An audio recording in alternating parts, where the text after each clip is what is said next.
এই যে নন আর্কিটেক্ট দিয়ে করা ঘর বাড়ি, সেদিন একটা সমীক্ষায় দিল প্রথম আলোতে, দেখলাম ঢাকা শহরে, শুধু ঢাকা শহরে 7.5-8 রিক্টার স্কেলের ভূমিকম্প যদি 30-35 সেকেন্ড স্থায়ী হয়, ইনস্ট্যান্ট 1.5 লক্ষ মানুষ মারা যাবে। আসামে যে ভূমিকম্পটা হলো এখন থেকে প্রায় 110 বছর, 108 বছর আগে, আসামিজ আর্থকোয়েক বলা হয়, খুবই ডিভাস্টেটিং আর্থকোয়েক, যে ভূমিকম্পের কারণে ব্রহ্মপুত্রের গতিপথ চেঞ্জ হয়ে যায়। হ্যাঁ, এবং ওই সময় কিন্তু তখন কিন্তু আমাদের দেশে ইনফ্রাস্ট্রাকচার ছিল না, ড্যামেজ কম হয়েছে। তো সেই ভূমিকম্পের রিকারেন্স, যেটা যেটা প্রত্নতত্ত্ববিদরা বলেন, ভূতত্ত্ববিদরা বলেন যে 100 বছরে সাধারণত একটা রিকারেন্স আসে, সেই সময়টা কিন্তু এখন চলছে। রিসেন্টলি আমরা দেখলাম কিন্তু কিছুদিন টিভিতেও এবং কয়েকটা জায়গায় বারবার পড়াশোনা লেখা আসছে যে গত 2-3 মাসে আমরা প্রায় 10-15টা ছোট ছোট ভূমিকম্পের সিগন্যাল পেয়ে গেছি। এখন প্রকৃতিতে থাকলে প্রাকৃতিক দুর্যোগ আসবেই, এটা আমাদের কিছু করার নেই।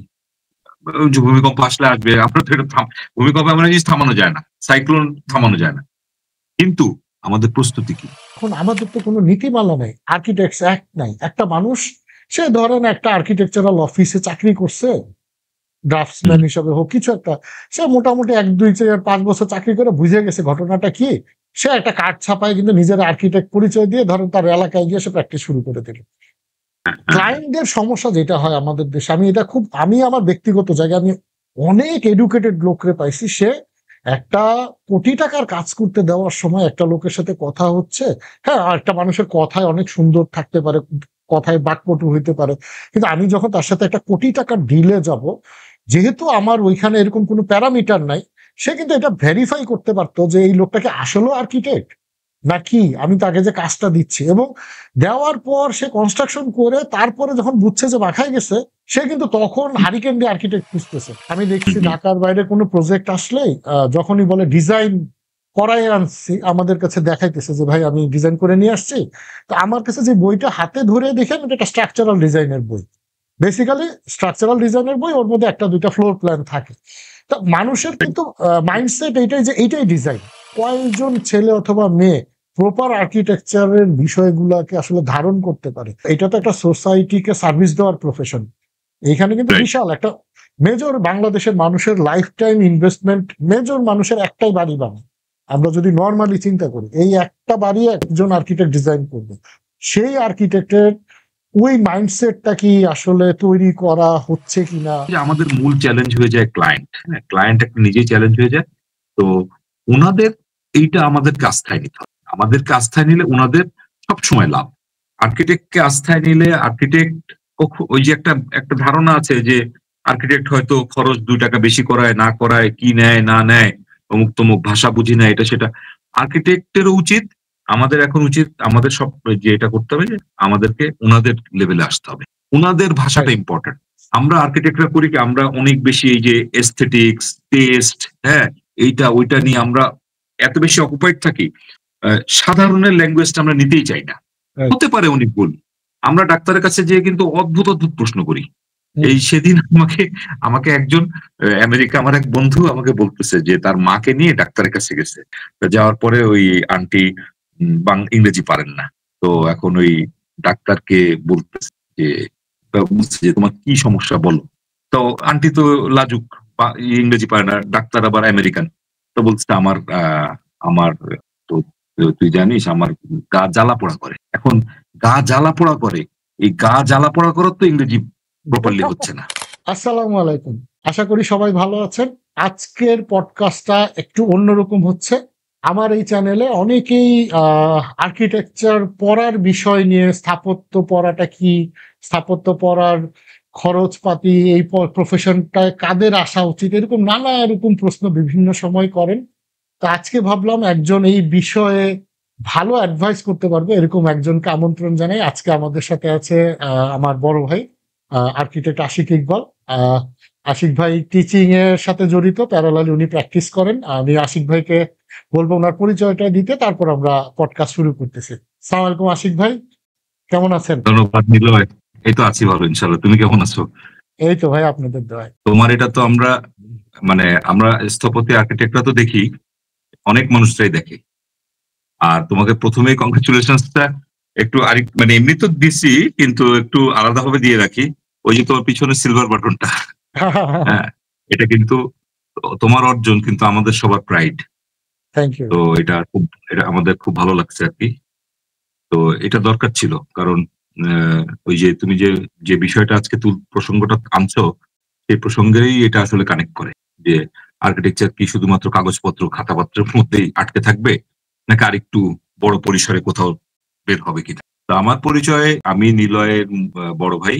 আমি একই সেম স্কুল থেকে আর্কিটেকচার পাশ করেছি, ওখান থেকে প্রায় 25-26 বছর আগে। এই তো তারপর থেকে আহ, 2-3টে স্কুলে আর্কিটেকচার পড়াই। আর আমার নিজের প্রাইভেট প্র্যাকটিস আছে। আমার বেশ কিছু ক্লায়েন্ট আছেন, তাদের ঘর বাড়ি ডিজাইন করি, ইউনিভার্সিটিতে ছাত্র পড়াই।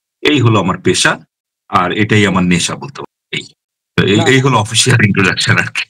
না এটা জাস্ট একটা ফর্মালি করে, যেহেতু আপনি এই আর আমার কি, চ্যানেলে প্রথম আসছেন। বেসিক্যালি জি। আশিক ভাই আপনার কাছ থেকে আসলে বেশি জানতে চাওয়ার এই কারণে যে আমরা যারা প্র্যাকটিস করি আমরা আসলে একটা পার্সপেক্টিভ দেখি প্র্যাকটিসের, যে আমরা পাস করছি, তারপর চাকরি বাকরি করলাম, ক্লায়েন্ট আসতেছে, ক্লায়েন্টের সাথে ডিল করতেছি। আপনি তো আসলে স্থপতি তৈরির কারিগর।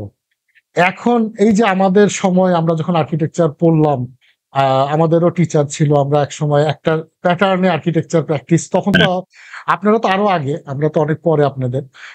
দেখা গেছে তখন যেভাবে আর্কিটেকচারের পড়ার বিষয় ছিল, কারা আর্কিটেকচার পড়তো, এই পেশাটা সম্পর্কে তো এখনো মানুষ আসলে অতটা জানে না। কিন্তু এখন যেটা দেখা যাচ্ছে যে প্রচুর, যেহেতু আস্তে আস্তে পেশাটা ফ্লোরিশ হচ্ছে, অনেক মানুষ এটার প্রতি আগ্রহ তৈরি হচ্ছে, কিন্তু একটা আমার কাছে, এটা একদম আমার পার্সোনাল ওপিনিয়ন মনে হয়, যেটা যে মানুষের কাছে এখন বাংলাদেশে হয় কি, যে কোনো একটা জিনিসের ট্রেন্ড শুরু হলে ওইটার দিকে মানুষ ঝুঁকে পড়ে। আপনার মনে আছে হয়তো যে 80-90 এর দশকে হঠাৎ করে বিবিএ এমবিএ পড়া, তারপর কম্পিউটার সায়েন্স প্রথমে শুরু হয়েছিল, কম্পিউটার সায়েন্স দিয়ে প্রচুর মানুষ কম্পিউটার সায়েন্সে পড়তো, এবং আমার মনে আছে বাংলাদেশে না পারলে ইন্ডিয়া গিয়ে পড়ে আসতো। এরপর আস্তে আস্তে এটা শুরু হলো BBA MBA. Recently last 4-5 years আমার যতদূর মনে পড়ে, প্রচুর আর্কিটেকচারের প্রতি মানুষের আকর্ষণ, এবং সবাই আর্কিটেক্ট হইতে চাচ্ছে। কিন্তু এটা তো আসলে একটা জেনারেল সাবজেক্টের মতন, একটা স্পেশালাইজ সাবজেক্ট। এই সাবজেক্টে পড়ার বিষয়ে এবং কাদের পড়া উচিত, আসলেও পড়াটা কি ফ্রুটফুল কিনা, মানে আমাদের দেশের মানুষের তো লেখাপড়ার একটা বেসিক উদ্দেশ্য হলো পাশ করে চাকরি করবে, টাকা ইনকাম করবে। মেডিকেল প্রফেশন বলেন, এমবিএ করা যারা অন্য প্রফেশন আছে, কম্পিউটার সায়েন্সে পড়ে এবং আর্কিটেকচার পড়া, এই সবগুলো সাবজেক্টে কিন্তু আলাদা আলাদা একটা ব্যাপার আছে। আর্কিটেকচারের বিষয়টাতে আসলে যে ইস্যুগুলো আছে, আপনার পার্সপেক্টিভটা একটু আপনি যদি শেয়ার করতেন, যে কাদের পড়া উচিত, কেন পড়া উচিত, আসলে ফিউচারটা কিরকম, এই বিষয়গুলো নিয়ে একটু আপনার মতামতগুলো একটু যদি শেয়ার করতেন। ওকে, ধন্যবাদ। মানে আমার মতামতটা তো সম্পূর্ণই আমার মতামত, মানে এটার সাথে আর অন্য কোনো কানেকশন নাই।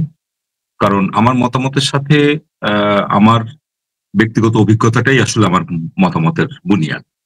যেহেতু আমি প্রায় 23 বছর হচ্ছে এখন ছাত্রদের নিয়ে আছি। তো নিলয় যে প্রশ্নটা করেছে, সেই প্রশ্নটা খুবই ভ্যালিড, যে মানে আসলে কারা পড়বে, এবং আহ, এই যে প্রসেসটা কতদিনের জন্য কোন স্টাইল এস্টাবলিশ থাকে। যেমন আহ, আমাদের সময়কার, যে আমরা যে পার্সপেক্টিভটা জানি, আমাদের সময় এসে আবার আসলো কি, যে ইয়াং ছেলেরা আমরা খুব যেতাম হচ্ছে ডিফেন্সে। হ্যাঁ, হয় সিএসসি পড়বে, ভালো ছাত্ররা সিএসসি পড়বে, আর নাহলে একদল চলে যাবে ডিফেন্সে। ডিফেন্সে হয় পাইলট হবে, না হলে আর্মিতে যাবে। এরকম একটা ট্রেন্ড। তো ট্রেন্ড কিন্তু কোনো খারাপ জিনিস না। হ্যাঁ, ট্রেন্ড থাকলো, মানে সমাজে এক একটা সময় একটা ট্রেন্ড থাকে, এবং ট্রেন্ডের সাথে খুব সুন্দর একটা অবশ্যই চাহিদার সম্পর্ক আছে। হ্যাঁ, ফোর্সফুলি কিন্তু চাহিদা ওইভাবে তৈরি করা যায় না, একটা চাহিদার সম্পর্ক আছে। এখন আহ, এর সাথে একটা বাজার সংস্কৃতিও আছে, যে আমরা যখন আর্কিটেকচার পড়লাম, এখন থেকে 25-26 বছর আগে বাংলাদেশে 2টা আর্কিটেকচার স্কুল ছিল। যেমন আমরা প্রথমে 63 সালে বুয়েট শুরু করলো, খুব সম্ভবত 64 সালে বুয়েট শুরু করলো। এবং তারও প্রায় 30 বছর পরে খুলনা ইউনিভার্সিটি আমরা শুরু করলাম। তো সেখান থেকে সেভাবে চলছিল বেশ কিছুদিন। এরপরে কিন্তু আস্তে আস্তে অন্যান্য সেক্টর যেগুলো বলি প্রাইভেট সেক্টর, যেমন প্রাইভেট সেক্টর কিন্তু এই জিনিসগুলোকে একটু নজরদারিতে আনলো যে হ্যাঁ, আর্কিটেকচারটা তো বেশ লুক্রেটিভ এবং কিছুটা পপুলার হওয়ার পিছনে আমি মনে করি one of the main reason হচ্ছে খুলনা ইউনিভার্সিটি। মানে আর্কিটেকচার সাবজেক্টটা যে একটু পপুলারাইজ হলো, মানে এটা যে একটা মানে সাধারণের পড়াশোনার মধ্যে আসতে পারে, এই ধারণাটাও কিন্তু খুলনা ইউনিভার্সিটির ক্রেডিট। কারণ মানে বাংলাদেশের সেন্টার থেকে দূরে একটা পল্লী এলাকায় বলা যায়, আমরা যখন পড়তে গেছি তখন একেবারে পল্লী এলাকা, মানে শহর থেকে ভ্যানে করে ওই 4 জনের সিটের ভ্যানে করে যেতে হতো। তো এবং একটা দোতলা ঘর ছিল, হ্যাঁ দোতলা একটা ঘর ছিল। তো ওখানেই পড়াশোনা হতো। তো ওইটা কিন্তু একটা, আমি মনে করি একটা ভালো মাইল ফলক। কারণ ওইটা যখন আস্তে আস্তে যখন প্রথম দিকে 5, 7, 10টা ব্যাচ যখন পাশ করে বাজারে আসতে থাকলো, তখন মার্কেট দেখলো যে হ্যাঁ, এইরকম জায়গা থেকে পড়ে এসেও যদি মার্কেটে কন্ট্রিবিউট করা যায়, তাহলে হোয়াই নট শহরে আরো 2-4টা স্কুল। এটা কিন্তু আমার কাছে মনে হয় যে এইটার দাবিদার খুলনা ইউনিভার্সিটি হওয়ার কথা। কারণ এই যে এটা তো একটা বড় ইনভেস্টমেন্টও বটে। মানে সরকারি বলয়ের বাইরে যে যিনি কিনা এই ইউনিভার্সিটি খুলবেন বা এই সাবজেক্ট খুলবেন, এটা তার একটা ইনভেস্টমেন্ট। তো আমার ধারণা তাদের একটা অ্যাসেসমেন্ট ছিল, এটা সেখান থেকে হতে পারে। আর চাহিদার হিসাবটা আসলে এত সহজে বলা মুশকিল যে চাহিদাটা আসলে কতটুকু, কোথায় যে শেষ। হ্যাঁ, একটা পর্যায়ে 5, 7, 10টা আর্কিটেকচার স্কুল ছিল। সেটা তো তুমি জানোই যে সেটার একটা ফর্মিডেবল একটা সাইজ। হ্যাঁ, সেটা বাড়তে বাড়তে আমার যতদূর ধারণা এখন 30টা স্কুল, 28টা বা 30টা স্কুল বলতে আমি বলছি 28টা বা 30টা ইউনিভার্সিটির ভিতরে যে ডিপার্টমেন্ট গুলো থাকে ওগুলোকে আমরা শর্টকাটে বলি আর্কিটেকচার স্কুল আর কি, বা ডিপার্টমেন্টই বলি আমরা। তো এরকম বাংলাদেশে এখন প্রায় 30টা আর্কিটেকচার ডিপার্টমেন্ট রান করছে। তার মধ্যে আবার একটা ব্যাপার আছে যে কোনটা কেমন করছে। এখন কে ভালো করছে কে খারাপ করছে সেটা তো অন্য হিসাব, কিন্তু এই পারমিশন বা এই সিস্টেমটা কিভাবে আসে, এগুলো কিন্তু সবাই কিন্তু এসেছে ইউজিসি থ্রু দিয়ে। এমন না যে কেউ রাতারাতি এখান থেকে ওখান থেকে করে ফেললো। হ্যাঁ, বা একটা কম্পিউটার প্রশিক্ষণ কেন্দ্র থাকে না, যে একটা কোচিং সেন্টার খুলে ফেললো, এরকম না। সবই ইউজিসি থ্রু দিয়ে এসেছে। কিন্তু পরবর্তীতে আবার যেটা শুরু হলো যে ওই আমাদের যারা সেন্টার, যেটা IAB, institute of architects Bangladesh, তারা একটা ইউজিসির সাথে মিলে একটা তৈরি করলো যে এটার একটা অ্যাক্রেডিটেশন হওয়া উচিত। হ্যাঁ, অ্যাক্রেডিটেশন হচ্ছে এক ধরনের মানদণ্ড যে কোন কোন জিনিসগুলো থাকলে একটা ডিপার্টমেন্টকে টিক দেওয়া যায়। আমরা বলি না যে এই কোয়ালিটি থাকলে উনি একজন শিল্পী, বা এই কোয়ালিটি থাকলে উনি একজন কন্ট্রাক্টর, এই কোয়ালিটি থাকলে উনি একজন রিক্সা চালক। তো ওই মানদণ্ডটা ওনারা সেট করলেন, আইএবি ইউজিসি এনারা মিলে একটা সেট করলেন, বেশ ব্যাপক এটা, মানে অনেক ব্যাপক। এবং এই ব্যাপক মানদণ্ড সেট হওয়ার পরে কিন্তু আর্কিটেকচার স্কুলগুলোতে একটা নাড়াচাড়া পড়ে গেল। হ্যাঁ, এটা কিন্তু বেশ একটা মানে শুরু থেকে কিন্তু একটা ভয়ের ব্যাপার যে আমাদেরকে চেক করতে আসবে। হ্যাঁ, বেশ ভয়ের ব্যাপার যে আমাদের কোয়ালিটি, হ্যাঁ আমাদের কন্টেন্ট, আমরা কেমন, কোথায় আছি, ক্লাসরুম কেমন, এটা কিন্তু একটা বেশ একটা ভয়ের ব্যাপার ছিল। তো আইএবি যেটা করলো যে বললো যে ঠিক আছে, বাজারে যারা আর্কিটেকচার পড়ান, আমরা চেক করব, এবং আপনারা এই জিনিসগুলো আপনারা জমা দেন এবং আমরা আপনাদেরকে ভিজিট করে দেখবো যে আপনারা কে কেমন করছেন। তো আইএবি খুব সম্ভবত এখন পর্যন্ত 12টা বা 13টা স্কুলকে তারা ওই যে যেটা বললাম মানদণ্ডে টিক দেওয়াটা, যেটা অ্যাক্রেডিটেশন, এটা 12টা বা 13টা স্কুলকে এখন পর্যন্ত দিয়েছে। আর বাকি 30টা স্কুল, বাকি 15-16টা স্কুল এখনো কিন্তু অ্যাক্রেডিটেড হয়নি। এবং এই অ্যাক্রেডিটেশন না পাওয়ার কারণে সেসব ছাত্ররাও কিন্তু কিছুটা সাফারিংস এর মধ্যে আছে। হ্যাঁ, মানে বা তাদের প্রোডাক্ট যারা মার্কেটে আছেন তারা কিছুটা সাফারেন্স আছে। তুমি ভালো করে জানো, কারণ আর্কিটেকচার করতে গেলে ওই যে আমাদের লাইসেন্স লাগবে, পরীক্ষা দিতে হয়, পরীক্ষা পাশ করতে হয়, কে কতটুকু প্র্যাকটিস করতে পারবে, যে পরীক্ষা দেওয়ার আগে কতটুকু প্র্যাকটিস করতে পারে, পরে কতটুকু পারে, এই সবকিছু বিচারে দেখা যায় যে মানদণ্ডটা কিন্তু আছে। হ্যাঁ, সংখ্যা যদি বেশি হয়ও মানদণ্ডটা আছে। তুমি আচ্ছা ভাই, বলো পরে। একটু ইন্টারেক্ট করি। মানে যেটা হয়েছে, ধরেন এটা তো একটা প্রসেস, যে এইভাবে আর্কিটেক্ট তৈরি হবে, আমরা এইভাবে, যেমন ডাক্তার মেডিকেল পাস করার পর ওদেরও তো একটা এরকম বডি আছে, ওরা এটা। তো আমাদের প্রফেশনটা তো আসলে বেশি দিন হয় নাই বাংলাদেশে আর্কিটেক্টদের চিনে মানুষ, এখন চিনতেছে। ইনফ্যাক্ট আমি বলবো না যে চিনে সবাই, এখনো কারণ এই যে ব্ল্যাঙ্ক স্পটটা বিগত 30-40 বছর ধরে কিন্তু অনেক টাইপের আমাদের প্যারালাল যেসব প্রফেশন গুলো, আমাদের যারা সাথে কাজ করার কথা, ইঞ্জিনিয়ার অথবা ডিপ্লোমা আর্কিটেক্ট, সারা দেশ জুড়ে কিন্তু এরা প্র্যাকটিস করে। আর্কিটেক্টদের কাজের আসলে সাবস্টিটিউট হিসেবে এরাই কিন্তু এতদিন ধরে মার্কেটে কাজ করে আসতেছে। এরা কিন্তু একটা বিরাট স্কেলে, আপনি অভিজ্ঞতা তো অবশ্যই আছে, যে আমি দেখছি ঢাকার বাইরে কোনো প্রজেক্ট আসলেই যখনই বলে ডিজাইন করাই আনছি, আমাদের কাছে দেখাইতেছে যে ভাই আমি ডিজাইন করে নিয়ে আসছি। তো আমার কাছে যে বইটা হাতে ধরে দেখেন, এটা একটা স্ট্রাকচারাল ডিজাইনের বই, বেসিক্যালি স্ট্রাকচারাল ডিজাইনের বই, ওর মধ্যে একটা দুইটা ফ্লোর প্ল্যান থাকে। তা মানুষের কিন্তু মাইন্ডসেট এইটাই, যে এইটাই ডিজাইন। ডিজাইন বলতে মানুষ কিন্তু এটাই বুঝে। এখন এইরকম একটা মার্কেটে, এইরকম একটা স্পেশালাইজড সাবজেক্টে পড়ার পর একটা ছেলে যখন আর্কিটেক্ট হয়ে, অথবা একটা মেয়ে যখন আর্কিটেক্ট হয়ে বের হয়, ওর কিন্তু নিজেদের যারা স্ট্যান্ডার্ড মেনটেন করে প্র্যাকটিস করতেছে তাদের সাথে তো কম্পিট করতে হচ্ছেই, কিন্তু মার্কেটটা তো আসলে অনেক বড়, যেই মার্কেটের একটা মেজর পোর্শন, আমার এটা একদম পার্সোনাল হাইপোথিসিস, যে নিয়ার অ্যাবাউট আমার ধারণা 80% কাজই আসলে এই আমাদের বাইরের লোকরাই করে। এদের সাথেও কিন্তু বিট করতে হচ্ছে, কারণ এটা তো একটা রেসিডেন্স প্রজেক্ট বলেন, যে কোনো একটা প্রজেক্ট মানেই কিন্তু এটা বিগ ইনভেস্টমেন্টের বিষয়। একটা মানুষ যখন একটা বাড়ি করতে যায়, অনেক বড় একটা ইনভেস্টমেন্ট, সে তখন তার মাথায় যেহেতু মাইন্ডসেটটা এটাই, যে দুইটা ফ্লোর প্ল্যান, স্ট্রাকচারাল ডিজাইন, এটাই যখন ডিজাইন সে ধরে রাখে, তার কাছে যখন একটা আর্কিটেক্ট ডিজাইন নিয়ে আসে, আমরা তো আর্কিটেক্টরা প্রচুর সময় দিই একটা প্রজেক্টে, এটা 2 কাঠা হোক আর 20 কাঠা হোক, সময় তো সেম, আসলে প্রজেক্টের সাইজ ডাজন্ট ম্যাটার, আমাদের ইনপুট তো সেম। তখন যখন সে মার্কেটে বিট করতে যাচ্ছে, অনেকগুলো রেসপন্সিবিলিটি চলে আসে, কিন্তু ক্লায়েন্টকে বুঝানো, বুঝায় এই যে কনসালটেন্সি বের করে আনা, এটা একটা বিরাট চ্যালেঞ্জিং বিষয় একজন আর্কিটেক্টের জন্য। এই মার্কেটে এই যে এতগুলা ইনস্টিটিউট থেকে স্টুডেন্ট বের হচ্ছে, এবং আমার ধারণা মেজরিটি কিন্তু হয়তো first year second year cross করার পর সে কিছুটা আন্দাজ করে যে আমি কোন প্রফেশনে আসলাম। অনেকে কিন্তু একটা ওই হানিমুন পিরিয়ডের মতো, যে আমি আর্কিটেকচারে ভর্তি হয়ে গেলাম, এটা অনেকটা ট্রেন্ড চলতেছে এখন। এই জিনিসটা কি হওয়া উচিত কিনা মানুষের আসলে এই ব্যাপারটা সম্পর্কে? মানে আপনারা তো প্রচুর স্টুডেন্ট ডিল করেন, first year to fifth year পর্যন্ত, এই যে এত স্টুডেন্ট, একটা ছেলে ফার্স্টে কয়েকজন ছেলে অথবা মেয়ে প্রপার আর্কিটেকচারের বিষয়গুলাকে আসলে ধারণ করতে পারে?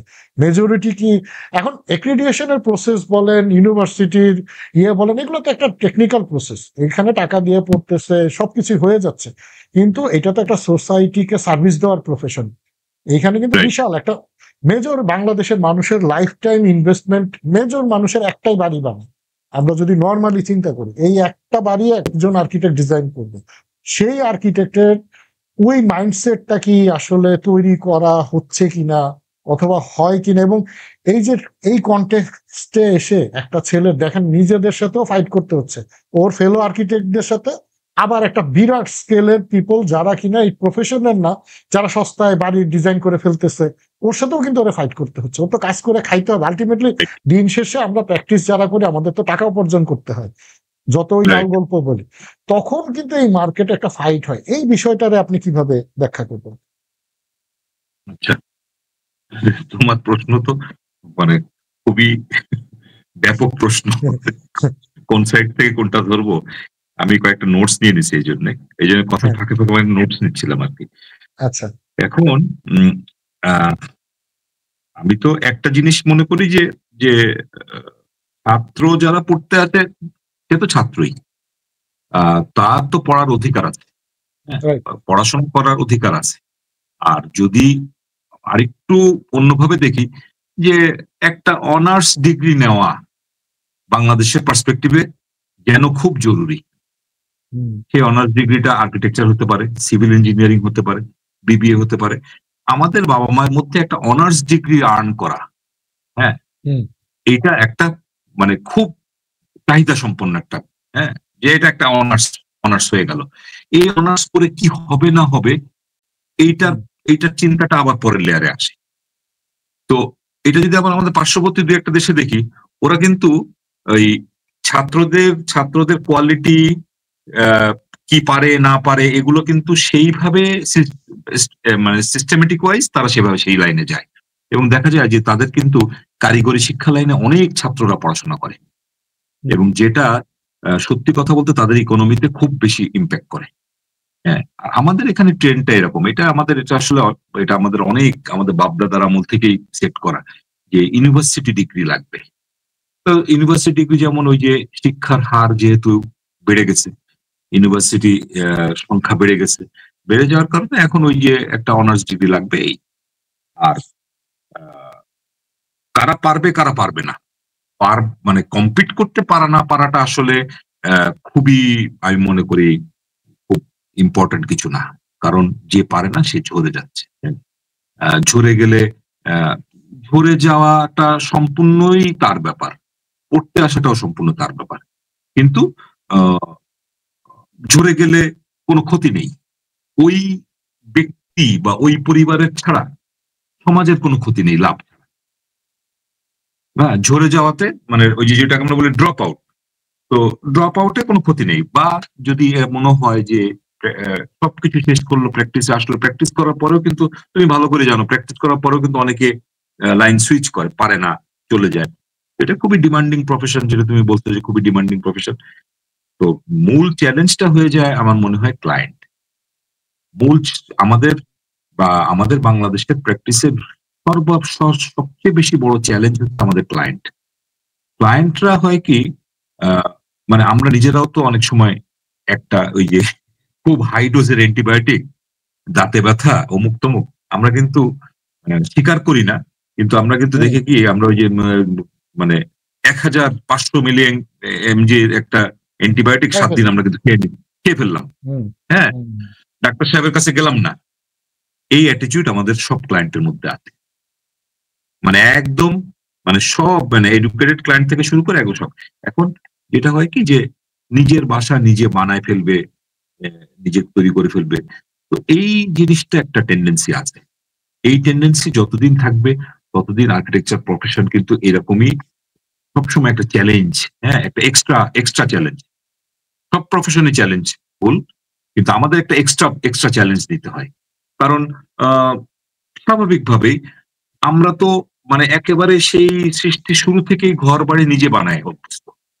এই হুম। গুহা কেটে, গুহা কার্ভিং করে, হ্যাচ রুফ দিয়ে, এই করে সেই করে বিভিন্নভাবে কিন্তু আমরা নিজেরাই নিজেদেরটা বানাই। ওই আমরা কিন্তু মানুষ হুম। কিন্তু মাস্টার বিল্ডার। হুম? আল্লাহ রাইট। তাআলা যদি দুনিয়া আমাদেরকে ফেলে দিয়ে থাকে, মানুষ তার কিভাবে সে বন্যপ্রাণী থেকে বেঁচে থাকবে, খাদ্য সংগ্রহ করবে এবং সে কিভাবে শেল্টার নিবে সে জান। সৃষ্টির শুরু থেকে শিখে ফেলছে। তো ওই জিনিসটা আছে। আরেকটা জিনিস হচ্ছে রেগুলেশন। উন্নত বিশ্বে যেটা হয় যে ওইটা ওদেরও ইচ্ছা আছে, কিন্তু ওখানে রেগুলেশনটা কড়াকড়ি আছে। আর আমাদের এখানে রেগুলেশনটা দুর্বল বলে এখনো সেদিন একটা ডাটা দেখছিলাম যে ৯৮% এর বেশি ঘরবাড়ি এখনো নন আর্কিটেক্টরা বানায় বা রাইট। ডিজাইন করে। রাইট। তাহলে তোমার আমার ফিল্ডে, তোমার আমার কাছে সারা বাংলাদেশ থেকে মাত্র ২ জন মানুষ আসেন। হ্যাঁ? হুম। তাহলে এলিজিবল ক্লায়েন্ট আসলে কতজন বাংলাদেশে? তো এলিজিবল ক্লায়েন্ট তুমি যদি গুণে দেখো যে হার্ডলি ২ লক্ষ লোক ঘরবাড়ি বানায়। হুম। শহর-টহর হিসাব করলে। গ্রামে তো কেউ কোনো আর্কিটেক্ট ব্যবহার করবে না। নিজের ঘর নিজে তৈরি করে ফেলছে। তো সেই ক্ষেত্রে দেখা যায় যে আমাদের মূল চ্যালেঞ্জ হয়ে যায় ক্লায়েন্ট। হ্যাঁ? ক্লায়েন্ট একটা নিজেই চ্যালেঞ্জ হয়ে যায়। তো উনাদের এইটা আমাদেরকে আস্থায় নিতে হবে। আমাদেরকে আস্থায় নিলে উনাদের সবসময় লাভ।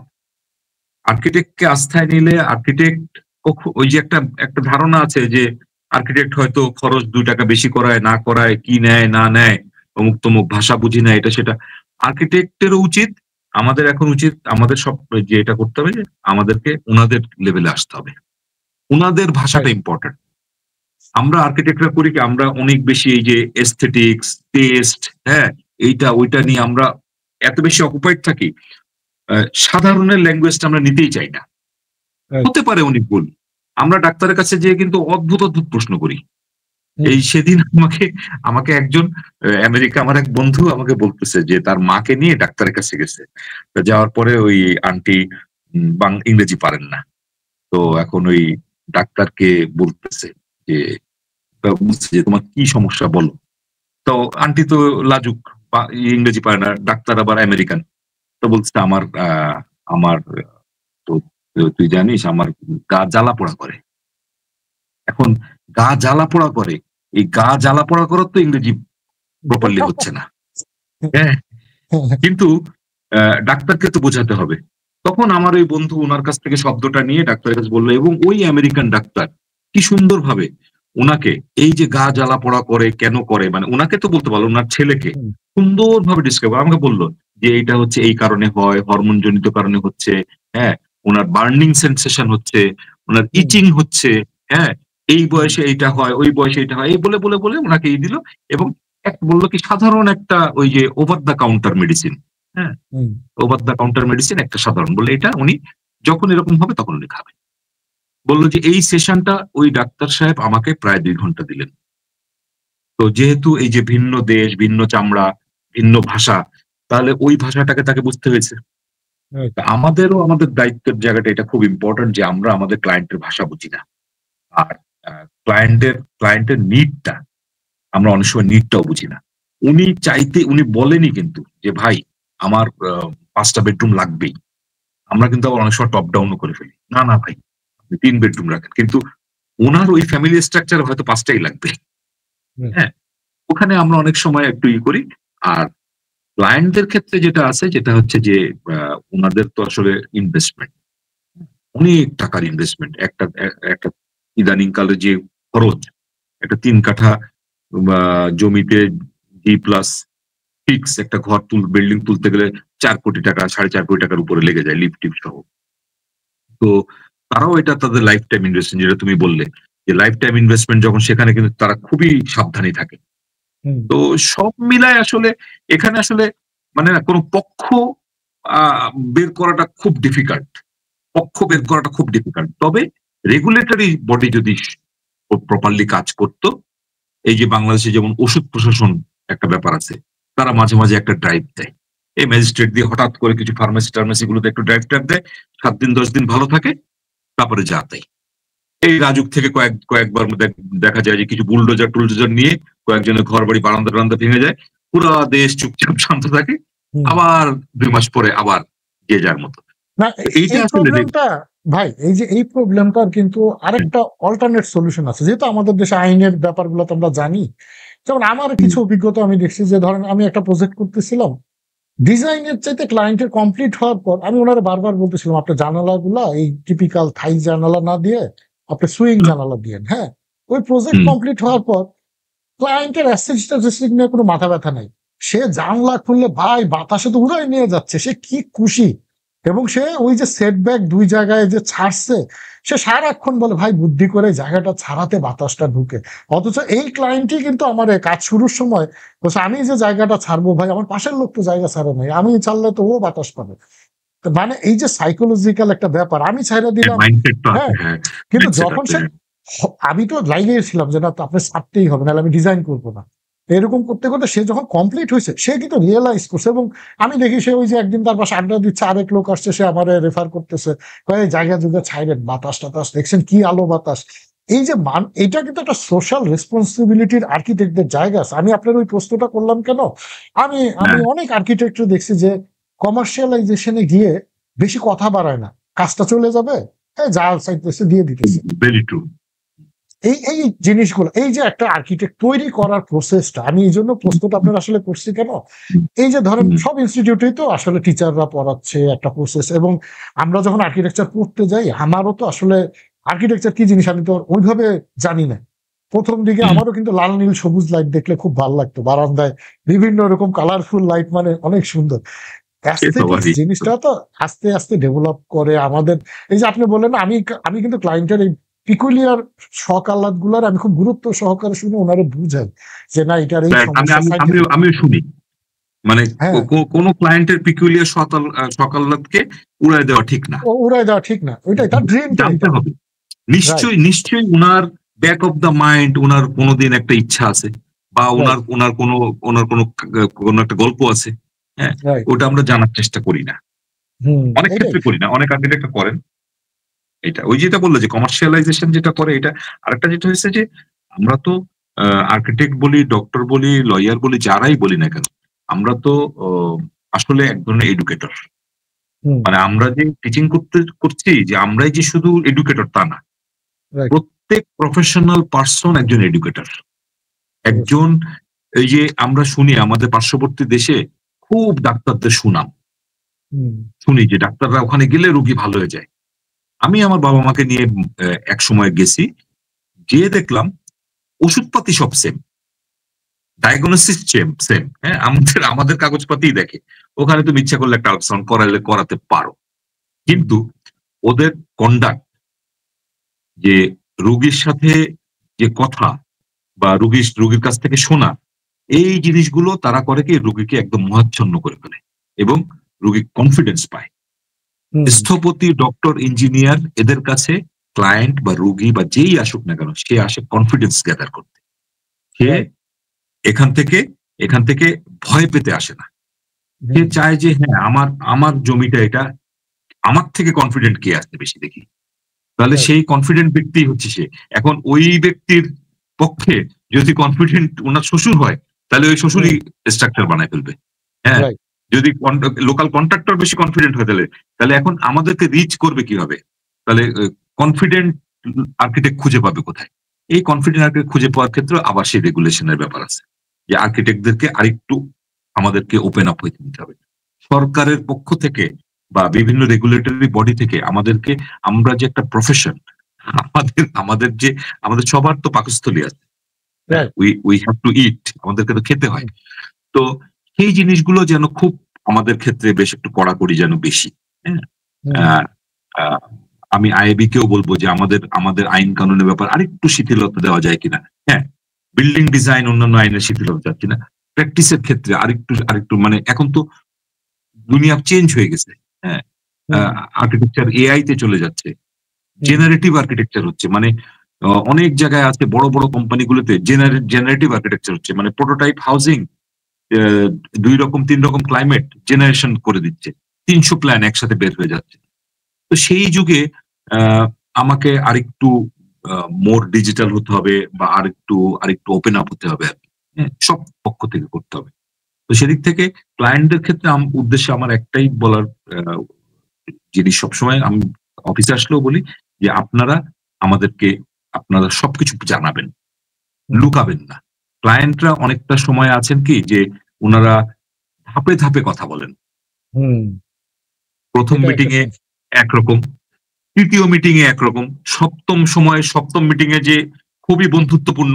কিন্তু ততক্ষণে সর্বনাশ আমি হয়ে তুমি গেছে। যা করছি ততক্ষণে হুম, অনেকক্ষণ সময় নষ্ট হয়ে গেছে। হ্যাঁ, হ্যাঁ। যে হুম, ডিজাইনটা যে যতদিনে উনি এডুকেটেড হয়ে যায়, ততদিনে দেখা যায় আমরা ডিজাইন নিয়ে এত গভীরে চলে যাই, ততক্ষণে আমাদের কাজটা ইঞ্জিনিয়ার সাহেবের কাছে চলে গেছে। হ্যাঁ, ফুটিং হচ্ছে, হ্যাঁ, পাইলিং-টাইলিং হচ্ছে।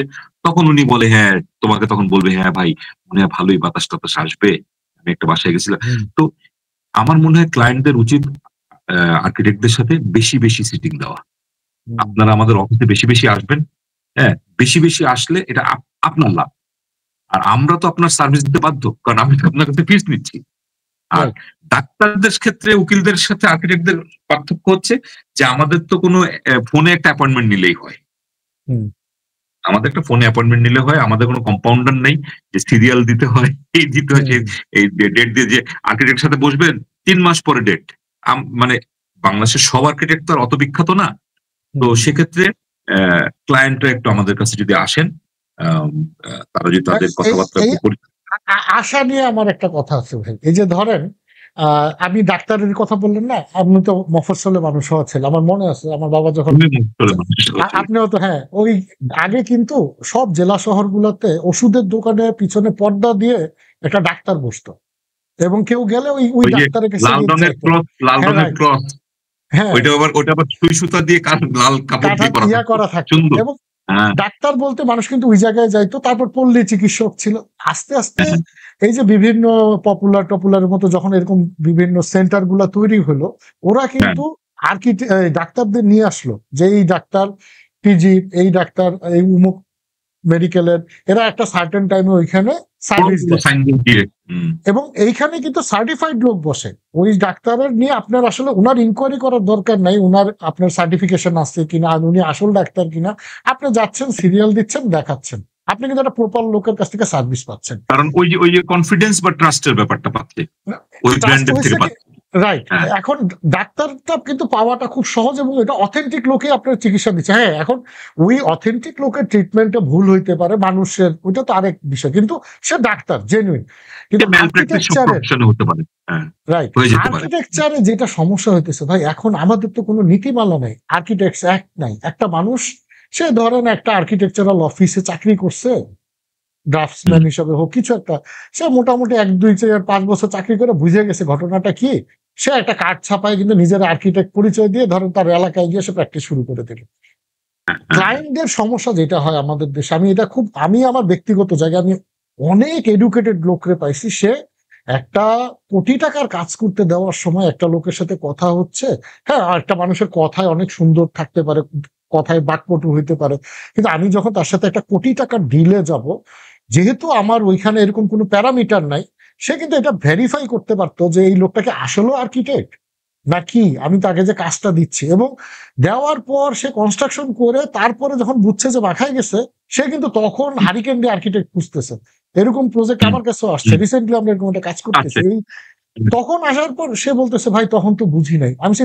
এবং আমার এক ক্লায়েন্ট আমার মনে আছে, সে আমার কার্ড নেওয়ার পর বলতেছে আপনাদের এই মেম্বারশিপ নাম্বারটা কোথায় চেক করা যায়। আমি বুঝছি সেটা আসলে এত পোর খাইছে, সে আমারও ক্রস হ্যাঁ, চেক করতে চাচ্ছে। আমি তারে বললাম যে আইডি একটা রাইট। ওয়েবসাইট আছে, আপনি গেলে ওইখানে দেখবেন আমার ওয়েবসাইটে ছবি গেলে টবি সব। হ্যাঁ, হ্যাঁ, তো এই জিনিসটা সে হ্যাঁ, এই কিন্তু লাইনে পোর আসতে খায় চাচ্ছিলাম করে। আমি, রাইট। তা আমাদের এই জিনিসটা আমার মনে হয় ন্যাশন ওয়াইড একটা সার্কুলেশন থাকা উচিত, যে দেখেন আমাদের যে অ্যাক্ট আছে, বিল্ডিং অ্যাক্ট গুলাতে কিন্তু বলা আছে যে কোন টাইপের প্রজেক্ট কে করতে পারবে। একটা 1000 বর্গ মিটারের নিচের প্রজেক্ট একজন ডিপ্লোমা ইঞ্জিনিয়ার অথবা একটা সার্টেন অভিজ্ঞতা সম্পন্ন, যে কোনো ডিপ্লোমা না, 5-7 বছরের অভিজ্ঞতা অথবা সিভিল ইঞ্জিনিয়ার করতে পারে। তার উপরের বিল্ডিং গেলে আর্কিটেক্ট ম্যান্ডেটরি। ঢাকার বাইরে ভাই 10 তলা 15 তলা বিল্ডিং নন টেকনিক্যাল পার্সন করতেছে। এই মানুষগুলা ইনভেস্ট করতেছে কোটি কোটি টাকা দিয়ে, বিল্ডিং দাঁড় করায় ফেলতেছে, তারপর মেসাকার হইতেছে। এই জিনিসগুলো সচেতনতা বাড়ানোর জন্য আসলে আপনার মনে হয় যে পেশাজীবী ইনস্টিটিউট এবং অ্যাজ অ্যান আর্কিটেক্ট যে যতটুকু পারে তার জায়গা থেকে আমার মনে হয় এটা আসলে আমাদের এখনই সময় এই জিনিসটাকে পাবলিসিটি বাড়ানো। না হলে ভবিষ্যতে যেটা হচ্ছে যে এখন যে ভাই যা দেখেন এত পোলাপান বের হইতেছে বিভিন্ন ইনস্টিটিউট থেকে। এবং এখন দেখেন অনেক ইনস্টিটিউট এক্রিডিয়েশনের তো পরের কথা, ইউজিসি থেকে পারমিশনের আগে অনেক সময় অনেক ব্যাঙের ছাতার মতো ইনস্টিটিউটে এই বিভিন্ন কোর্স শিখাইতেছে। এটা তো সত্যি যে মানে শুরুতে করে ফেলে পরে পরে হয়তো ইউজিসি থেকে পারমিশনটা রাইট, ম্যানেজ করা, এটা অনেকেই করছে এই কাজ। হ্যাঁ। শুরুতে এবং করে ফেলে পরবর্তীতে এখন এইটা এখন যেটা হয় কি মনে করো যে যখন একটা প্রতিষ্ঠান একটা মানবিক জায়গা তৈরি হয়ে যায়, একটা প্রতিষ্ঠান দাঁড়ায় গেল 1, 2, 300 ছেলে মেয়ে পড়াশোনা করতে, এখন এই প্রতিষ্ঠানটা কিভাবে তালা দিয়ে দিবে? মানে ইউজিসি তো রেগুলেটরি বডি, কিন্তু এটা এত বেশি ছাত্র কেন্দ্রিক বা এটা এত বেশি মানবতা কেন্দ্রিক যে ইচ্ছা করলে তালা দিয়ে দিতে পারে না হয়তো তারা, হ্যাঁ, কিন্তু হয়তো তারা ডিপার্টমেন্টটা মালিক পক্ষ ব্যাকডোর দিয়ে খুলে ফেলেছে। আছে এরকম, আমরা তো এখানে নাম নিতে পারবো না, কিন্তু এরকম আছে। এবং আলটিমেটলি দেখা যায় যে ওই যে বললাম যে তাদের ছাত্ররা কিন্তু বাজারে এসে সাফার করতে, কারণ তার কিন্তু নাম্বারটা পাচ্ছে না। সে হয়তো পরীক্ষায় দিতে মানে আইএবি যে পরীক্ষাটা নেয় সেই পরীক্ষাটাতে বসার এলিজিবিলিটি তার নাই, নাম্বার 1। আর নাম্বার 2 হচ্ছে সে যদি ওরকম একটা মানে এমন কিছু কোনো ইনস্টিটিউট থেকে সে যদি পাশ করে আসে যেখানে আসলে আর্কিটেকচারের সিলেবাসটা প্রপারলি পড়ায় না, হ্যাঁ, প্রপার টিচিং স্টাফ নাই, ছাত্র শিক্ষক রেশিও একটা ইম্পর্টেন্ট জিনিস আর্কিটেকচার পড়াশোনায় বা যে কোনো পড়াশোনার ক্ষেত্রে। আমাদের কিন্তু বাংলাদেশের স্ট্যান্ডার্ড ছাত্র শিক্ষক রেশিও বলা আছে 1:15, মানে একজন শিক্ষকের 15টা ছাত্র, এটা কিন্তু স্পষ্ট বলা আছে। এবং একটা ছাত্রের জন্য স্পেসও বলা আছে। একটা ছাত্র তার স্টুডিও স্পেসে 40 স্কয়ার ফিট জায়গা পেতে হবে মিনিমাম, এবং একটা শিক্ষক তার কর্মস্থলে 56 স্কয়ার ফিট জায়গা পেতে হবে, তার একটা রুম থাকবে। হুম, এই 56 স্কয়ার ফিট জায়গা না হলে ওই শিক্ষক মানে পারফর্ম করতে পারবে না, মানে তার তো নিজের পড়াশোনা করা লাগে, হ্যাঁ, হুম, খাতা দেখা লাগে, ডিজাইন দেখা লাগে ইত্যাদি। তো এই আইন কানুনগুলো খুব কঠিন হওয়া দরকার। ওই যে রেগুলেশনের কথা বলছিলাম, অ্যাক্রিডিটেশনের হুম, কথাটা ওখান থেকে চলে আসে। তো তারপরে যারা প্রফেশনে আসবে, আহ, আমার অভিজ্ঞতা আমি দেখছি যে যার আসলে ন্যাক নাই, বা যার আসলে ধৈর্য নাই, বা যিনি কিনা চান না ওই পৃথিবীর সব দেশে পাশ করার সাথে সাথে এই খোদ আমেরিকা, ইউকে এইসব জায়গাতেও এরকম পাশ করার সাথে সাথেই বাৎসরিক $60,000 চাকরি রেডি নাই। এই হুম, যে মাসে যে $5,000 যে একটা স্ট্যান্ডার্ড বলে, যে মাসে $5,000 হলে আমেরিকাতে বলে একটা করে খেতে পারে একটা পরিবার। হুম, তো একটা ছেলের কিন্তু ওই আমেরিকায়, ইংল্যান্ডেও কিন্তু ওই 1,000 $2,000 পাউন্ড দিয়ে এ, একটা স্ট্রাগল করে শুরু করতে হয়। তো সেক্ষেত্রে স্ট্রাগলটা থাকবে। এখন কথা হচ্ছে, যেহেতু আমার আহ, আমার কাছে ক্লায়েন্টের সংখ্যাই কম, আর আমার আর্কিটেক্টের সংখ্যা বাড়ছে, হুম, এখন এই সিচুয়েশনে আসলে এই গ্রাফটা মিলবে কোথায়? কারণ আমরা তো প্রথমেই বললাম যে আমাদের মাত্র 1 থেকে 1.5% ঘর বাড়ি আমরা ডিজাইন করছি, অথচ স্থপতির সংখ্যা বেড়ে যাচ্ছে, মানে এই কার্ভের দিকে বেড়ে যাচ্ছে।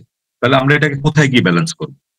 তো এইখানে সম্পূর্ণভাবে আমি বলবো যে এটা যেমন আমরা যেমন এই যে এটাও তো একটা প্রচার, হুম, এই প্রচারও খুবই লিমিটেড হবে যদি না এখানে গভর্নমেন্ট ইন্টারভেন না করে। রাইট। মানে রেগুলেশন থেকে একটা ভয়ানক অবস্থার মধ্যে আমরা এখন আছি। আসামে যে ভূমিকম্পটা হলো এখন থেকে প্রায় 110 বছর, 108 বছর আগে, আসামিজ আর্থকুয়েক বলা হয়। হুম, হুম, হুম, হুম, হুম, খুবই ডিভাস্টেটিং আর্থকুয়েক, যে ভূমিকম্পের কারণে ব্রহ্মপুত্রের গতিপথ চেঞ্জ হয়ে যায়। হ্যাঁ, রাইট। এবং ওই সময় কিন্তু তখন কিন্তু আমাদের দেশে ইনফ্রাস্ট্রাকচার ছিল না, ড্যামেজ কম হয়েছে। তো সেই ভূমিকম্পের রিকারেন্স, যেটা যেটা প্রত্নতত্ত্ববিদরা বলেন, 100 সরি ইয়ার্স। ভূতত্ত্ববিদরা বলেন যে 100 বছরে সাধারণত একটা রিকারেন্স আসে। সেই সময়টা কিন্তু এখন চলছে। রিসেন্টলি আমরা দেখলাম কিন্তু কিছুদিন টিভিতেও এবং কয়েকটা জায়গায় বারবার পড়াশোনা লেখা আসছে যে গত 2-3 মাসে আমরা প্রায় 10-15টা ছোট ছোট ভূমিকম্পের সিগন্যাল পেয়ে গেছি। এখন প্রকৃতিতে থাকলে প্রাকৃতিক দুর্যোগ আসবেই, এটা আমাদের কিছু রাইট। করার নেই। যে ভূমিকম্প আসলে আসবে, আমরা তো এটা ভূমিকম্প এমন একটা জিনিস থামানো যায় না, সাইক্লোন থামানো যায় না। কিন্তু আমাদের প্রস্তুতি কি? এই যে নন আর্কিটেক্ট দিয়ে করা ঘর বাড়ি, সেদিন একটা সমীক্ষায় দিল প্রথম আলোতে, দেখলাম ঢাকা শহরে, শুধু ঢাকা শহরে 7.5-8 রিক্টার স্কেলের ভূমিকম্প যদি 30-35 সেকেন্ড স্থায়ী হয়, ইনস্ট্যান্ট 1.5 লক্ষ মানুষ মারা যাবে। হুম, ইনস্ট্যান্ট 1.5 থেকে 2 লক্ষ মানুষ। এটা আমার কথা না, এটা সে গুগলে সার্চ করলে যে কেউ পাবে। তাহলে এই ইনস্ট্যান্ট 1.5-2 লক্ষ মানুষ মারা যাবে, এবং ইন দা লং রান মানে ইভাকুয়েশন করতে মানুষকে তো বের করতে পারবে রেস্কিউ না, না করার কারণে আরো বেশি মারা যাবে। এবং রেস্কিউ না করার কারণে আরো 1 মিলিয়ন। এবং সেটা সেই ঘটনাটা ঘটবে পরের 7-8 দিন 10 দিনের মধ্যে। তো এর পিছনে তো তাহলে তো আমরাই দায়ী। এই রাইট। যে কোন রকমের চিকন একটা কলাম দিয়ে পাইলিং নাই, ফুটিং নাই, লোড নাই, অনেক ক্ষেত্রে ওভার ডিজাইন। হুম। আর্কিটেক্টের এই কাছে আসলে হয়তো ভাই, আর্কিটেক্টের ওভার কাছে আসলে ডিজাইন হয়তো জিনিসটা আমাদের দেশে মানুষ বুঝেও না, মনে করে কি রড বেশি দিছে, বিল্ডিং তো ভাই শক্ত রড হয়ে বেশি গেছে। যাবে। এই যে কি তো ভয়ঙ্কর এগুলো ব্যাপার। এগুলো এগুলো তো এগুলো তো ওনার প্রজেক্টের প্রথম হচ্ছে ফিনান্সিয়াল লস। তারপরে ওনার প্রজেক্টের উইকনেসও হয় এটাতে। ওই যে হুম, কংক্রিটের যদি প্রপার ক্লিয়ার কভার না হয়, কংক্রিটের হুম, হুম। কম্প্রেসিভ স্ট্রেংথ অ্যাচিভ হয়ে গেল, টেনজাইল স্ট্রেংথ বলতে গেলে কিছু নাই। মানে ভাই কংক্রিট তো আমরা জানি যে একটা ইলাস্টিসিটি আছে। রাইট, রাইট, হ্যাঁ, রাইট। তো আরো একটা ভয়ঙ্কর আমি জিনিস একটু বলি, আমি ভুলে হ্যাঁ, যাব। মাঝখানে এক ভদ্রলোক আমার কাছে আসছে, ওনার প্রজেক্টে ছাদ ঢালাই হয়ে গেছে। এনিহাও তার প্ল্যানটা পছন্দ না। সে এসে আমার একটা ইনফরমেশন দিল। আমি বললাম যে আপনি এটা আর্কিটেক্ট ছাড়া কেন করলেন? এই 5 তলার 3টা ছাদ ঢালাই দিয়ে ফেলছেন। কয় ভাই, এক আর্কিটেক্টের কাছে গেছিলাম, উনি অনেক খরচ বাড়ায় দেওয়ার চেষ্টা করছে। মানে বলতেছে সয়েল টেস্ট দেখে বলতেছে এখানে 70-80 ফিট পাইল করা লাগবে। পরে আমাদের ওখানকার এক ইঞ্জিনিয়ার বলছে এই ফাউন্ডেশন বড় করে দেন, পাইল করার দরকার নেই। আমি শুনে থান্ডার্ড হয়ে গেলাম যে মানে ওই শুধু ওই শুধু ফুটিং এর উপরেই, ফুটিং এর উপর বিল্ডিং। আমি বলছি, আপনি একটা মানে কেকের কলাম উপরে, ফুটিং এর উপরেই। হ্যাঁ সে তার নাকি ওখানে 40-50 লাখ টাকা খরচ হইতো এক্সট্রা। ভাই আমার তো বেস বড় করে দিচ্ছি, শুধু শুধু পাইল করতে যাবো কেন? সে জানেই না, এটা জানার কথাও না, এটা নন টেকনিক্যাল পার্সনের তো এটা জানার কথা না যে আসলে পাইলটা কেন করতে হয়। সে খুব কনফিডেন্স যে তার এত টাকা বাইচে গেছে। তো আমি মানে একসময় আমি বললাম আমি কাজটা করতে তো পারি নাই। আমি বললাম যে আপনার আসলে ওই যেই লোক আপনার এই বেস বড় করে এটা করছে, আপনি ওনারে একসময় আল্লাহ না টেস্ট করা করুক যে উচিত। এই যে ঘটনাগুলি আমাদের কাছে রেগুলার আসে, ইনাদের ইনাদের ঘর বাড়ির যদি কোনো ক্ষয়ক্ষতি হয় এই ধরনের সিচুয়েশনে, এবং আমরা একটা খুব ডেঞ্জারাস টেকটনিক প্লেটের উপর অবস্থান করছি এখন, তাই না? ডেঞ্জারাস, হ্যাঁ। ডেঞ্জারাস। ওদিকে বার্মিজ টেকটনিক প্লেট ওইটা অ্যাক্টিভ, আমাদের টাঙ্গাইলের এদিকের এটা অ্যাক্টিভ, আসামের ওইখান থেকে ওইটা অ্যাক্টিভ, এবং ঢাকার এই জোনটা যদি আমরা তুমি যদি ম্যাপটা পরবর্তী তোমার লিঙ্কে দিয়ে দাও, হুম যে হুম হুম। ঢাকা এবং মধ্যবর্তী অঞ্চলটা একদম রেড জোন। গ্রেট জোন, হ্যাঁ। আর্থকুয়েকের যে ম্যাপটা আছে তাতে দেখা যায় দক্ষিণবঙ্গ বরং একটু বেটার, আর হুম হুম। সিলেট খুব খারাপ অবস্থা, ঢাকার এদিকেও রেড জোনের এদিকে মধ্যে পড়ে। তো সেখানে সেখানে আসলে আমাদের সচেতনতার সাথে সাথে আমাদের এই ইসের সুবিধাগুলো নিতে হবে, স্থপতি সুবিধা নিতে হবে। আর বাজারে তো আছে, মানে আমরা হুম হুম। আমরা শুধু শুধু এই চান্স গুলো কেন নিব? আর একটা আর্কিটেকচার কে বা একটা একটা বিল্ডিং কে সাধারণত স্ট্যান্ডার্ড অনুযায়ী 100-120 বছরের জন্য তৈরি করা যায়, হুম হুম। প্রপার মেনটেন করে করলে। কিন্তু আমরা শুরুতেই যদি এটাকে দুর্বল করে দিই, আমি এটার আয়ুষ্কাল শুরুতেই কমিয়ে দিলাম, রাইট। তাহলে এটা আমার তো একটা জেনারেশন, একটা আর্কিটেকচার তো একটা পিস অফ জমি না, হুম একটা হুম। আর্কিটেকচার হচ্ছে একটা সিগনেচার। এই যে এখন থেকে মুঘলরা করে গেছে 600-700-800 বছর আগে, হ্যাঁ, কত সুন্দর। এই যে জয়সালমীর করছে, তারপর পিঙ্ক সিটি করছে, কত সুন্দর। তো সেইগুলো ক্যারি হয়ে এখন আমরা যাচ্ছি দেখতে, রাইট। এখন আমরা দেখতে যাই, এখানে ওগুলো যাই। এখন হেরিটেজ এই যে হয়ে আমাদের গেছে। পানামনগর আমরা দেখতে যাই। তাহলে আমি এমন কিছু করলাম যা আমার শহরের কোনো ফেব্রিক তৈরি করে না। মানে আমার একটা শহরের তো একটা একটা ডায়লগ আছে, বা আমার রাইট। শহরের একটা একটা মিনিমাম একটা ল্যাঙ্গুয়েজ আছে, সেই প্রপার ল্যাঙ্গুয়েজটা লেখা হলো না, আর আমি যেন তেন করে করে গেলাম। এখন এই শহর আমার বাড়তে বাড়তে এমন বাড়লো হরাইজন্টালি, আর আমার গ্রামের মধ্যে হলো আর এক দুশ্চিন্তা। গ্রামের মধ্যে যার যেমন পয়সা আছে, ওই তোমার একটা পডকাস্টে মানে তোমার একটা আলোচনা একদিন দেখতেছিলাম, বলতেছিল যে গ্রামে হচ্ছে আরো ভয়ঙ্কর অবস্থা।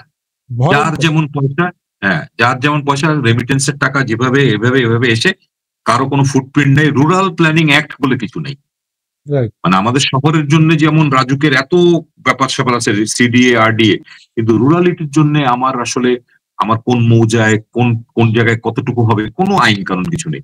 সেখানে দেখা যায় যে সেটা আরেক বিপদ আসতেছে সামনে। হ্যাঁ, ওই রুরাল স্প্রল যদি এইরকম ভাবে বড় হয়ে যায়, এবং শহর এবং এই সাবারবান এবং রুরালের এই জায়গাটা যখন মিশবে বা মিশে যাচ্ছে, এটা কিন্তু আরেকটা জটিলতা তৈরি হচ্ছে, শীঘ্রই এই জটিলতার মধ্যে ঢুকবো। তো সেই ক্ষেত্রে আম, এখন সবকিছু বিচারে স্থপতির কাছে আসতে হবে। হ্যাঁ, স্থপতির কাছে আসলে তো আমি তো দেখি না যে কোনো স্থপতি বেশি ফিস নেয়। হুম। কারণ এটা সত্যি। একটা মানে ক্লায়েন্টদের উদ্দেশ্যে বলতেছে যে আপনারা দেখবেন, আপনার যদি একটা 3 কাঠা বাড়িতে যদি আপনি 4 কোটি টাকা খরচ করেন, আপনি আর্কিটেক্টকে কয় টাকা দেন, আর টাইলস মিস্ত্রিকে কয় টাকা দেন? রাইট। তো তো আর্কিটেক্টও টাকাটা কিন্তু একবারে নেয় না, সাধারণত তিন রাইট। চার মাসে টাকাটা নেন। হ্যাঁ, টাকার মডিউলটা আমরা বলছি না, এক একজন এক এক রকম নেন। কিন্তু কোন আর্কিটেক্ট দেখি নাই যে ক্লায়েন্ট থেকে বললো যে ভাই আপনার কাছে আমি 10 লাখ টাকা ফিস, আমাকে আজকে দিয়ে যান। Hmm. Nobody says like that. Phase আর প্র্যাকটিসের ফেজ অনুযায়ী এইভাবে যায়, সেভাবে হয়। তো সেক্ষেত্রে আমার মনে হয় যে আপনারা আমাদের কাছে আছেন। হ্যাঁ, আপনারা আমাদের কাছে আছেন। আপনাদের বিল্ডিং গুলো টেকসই হোক। আমাদের সাথে খুব ভালো সেট অফ ইঞ্জিনিয়ার্সরা কাজ করেন। ইঞ্জিনিয়াররাও কিন্তু আর্কিটেক্টদের কাজ পেলে তারা একটা আলাদা স্ট্রেংথ পান। হুম। হ্যাঁ, না ভাই, ভালো এই ইঞ্জিনিয়ার যারা, ফিস নিয়ে আর্কিটেক্টদের ফিস নিয়েও আসলে আমাদের একটু ওপেন হওয়া উচিত। এই কারণে কারণ আমাদের ম্যাক্সিমাম একটা বিল্ডিং এর টোটাল কনস্ট্রাকশনের কস্টের আমার ধারণা 4%ও আর্কিটেক্টরা নিতে পারে না, ম্যাক্সিমাম কোথায় 4% 4%। হচ্ছে? তোমার যদি 3 কাঠা জমিতে 4 কোটি টাকা খরচ হয় একটা শহরি কনটেক্সটে, তাহলে 1% হলে হয় হচ্ছে 4 লাখ টাকা, কোটিতে 1 লাখ। আমি বললাম ম্যাক্সিমাম। এরপর হ্যাঁ, কেউ যদি এখন সেলিব্রিটি এক্সট্রিম লেভেলের হয়, এটা আরেকটা কেস, খুব লাক্সারিয়াস, সেলিব্রিটি, সব প্রফেশনে সেলিব্রিটি থাকবে, সব হ্যাঁ থাকবে। হ্যাঁ, ইঞ্জিনিয়ারদের অন মধ্যে অ্যান আছে, অ্যাভারেজ। ডাক্তার। কিন্তু আমি সবচেয়ে অবাক হই ভাই, একটা পুরা বিল্ডিং এর ডিজাইন, মানে যেটার উপর আপনি একজনের, এই ধরুন আড়ং দিয়ে বলি, এই যে এখন নতুন আড়ং ওপেন হয়েছে, ওইখানে একটা ড্রেসের দাম 60,000 টাকা। একটা ম্যাকবুক কিনতে গেলে একটা ম্যাকবুকের দাম 2 লাখ টাকা, একটা আইফোনের দাম 80 লাখ টাকা। এটা বানাইতে কি আসলে 1-1.5 লাখ টাকা লাগছে? তা তো না। এটা বানাইতে দেখবেন সব মিলে খরচ হইলো হয়তো 30,000 টাকা। একটা সাক্ষাৎকার বলছিল যে ওরা হ্যাঁ, বলছিল যে আমরা চায়না থেকে এটা আমরা $100 বানায় আনতে পারি। তাহলে এখন এই যে R&D করা একটা জিনিস, আপনার যে এই যে বললেন এত বছরের এক্সপিরিয়েন্স, এইটা দিয়ে উনার যে কস্ট ম্যানেজমেন্ট করে কনস্ট্রাকশন কমানো, খরচ কমানো, আর্কিটেক্টর তো অনেক কাজ করে, আমরা শুধু ডিজাইন করতেছি না। এই স্ট্রাকচারাল ইঞ্জিনিয়ার, ইলেকট্রিক্যাল, প্লাম্বিং সব মিলে আমি উনার পুরো প্রজেক্টটা ডিজাইন করে কস্টিং ব্যালেন্স করে দিচ্ছি। এইটার জন্য সে মানে কিভাবে একটা মানুষ আশা করে যে 30-35,000 টাকা সব আমরা কাজ তো হয়ে যাবে? একটা জিনিস হচ্ছে যে আমরা তো ক্লায়েন্টদেরকে এডুকেট করার জন্য কথা বলছি আর কি। মানে এখানে কোনো পক্ষ নেই, আমরা শুরুতেই বলে নিয়েছি যে আমাদের আলোচনায় কোনো পক্ষ নেই। আমরা চাচ্ছি যে মানে ওনারা আমাদের সাথে পার্টিসিপেট করুক। মানে বিল্ডিং ডিজাইন করা, কনস্ট্রাকশন করা এই সম্পূর্ণ একটা পার্টিসিপেটরি প্রসেস। ওই যে আগের দিনে জলছাদ যখন করতো, জলছাদে যে মহিলারা কাজ করতেন, হ্যাঁ, ওনারা ওই জলছাদের কিন্তু কিছু বাঁধা কতগুলো গান আছে কিন্তু জলছাদের গানটা, গান গাইতো, এবং ওই পিটানোটা গানটা কেন লাগে, হারমোনিয়াসলি পিটাতে হয়। মনে করো যে আমি এখানে একটা বাড়ি দিচ্ছি, এখানে বাড়ি দিচ্ছি, ড্রামের মতো, তাহলে হবে না, হারমোনিয়াসলি পিটাতে হবে। মনে করো এই 10 জন মহিলা একসাথে কাজ করতে, ওটা হারমোনিয়াসলি পিটাতে, কারণ ওই কম্প্যাকশনটা হারমোনিয়াসলি হতে হবে, ধাপে ধাপে হতে হবে। এই কারণে ওর ব্যাকগ্রাউন্ডে একটা মিউজিক, একটা গান লাগে। এবং ওইটা আমি দেখতাম, ওই আমার মামা, উনি গানটা পারতেন।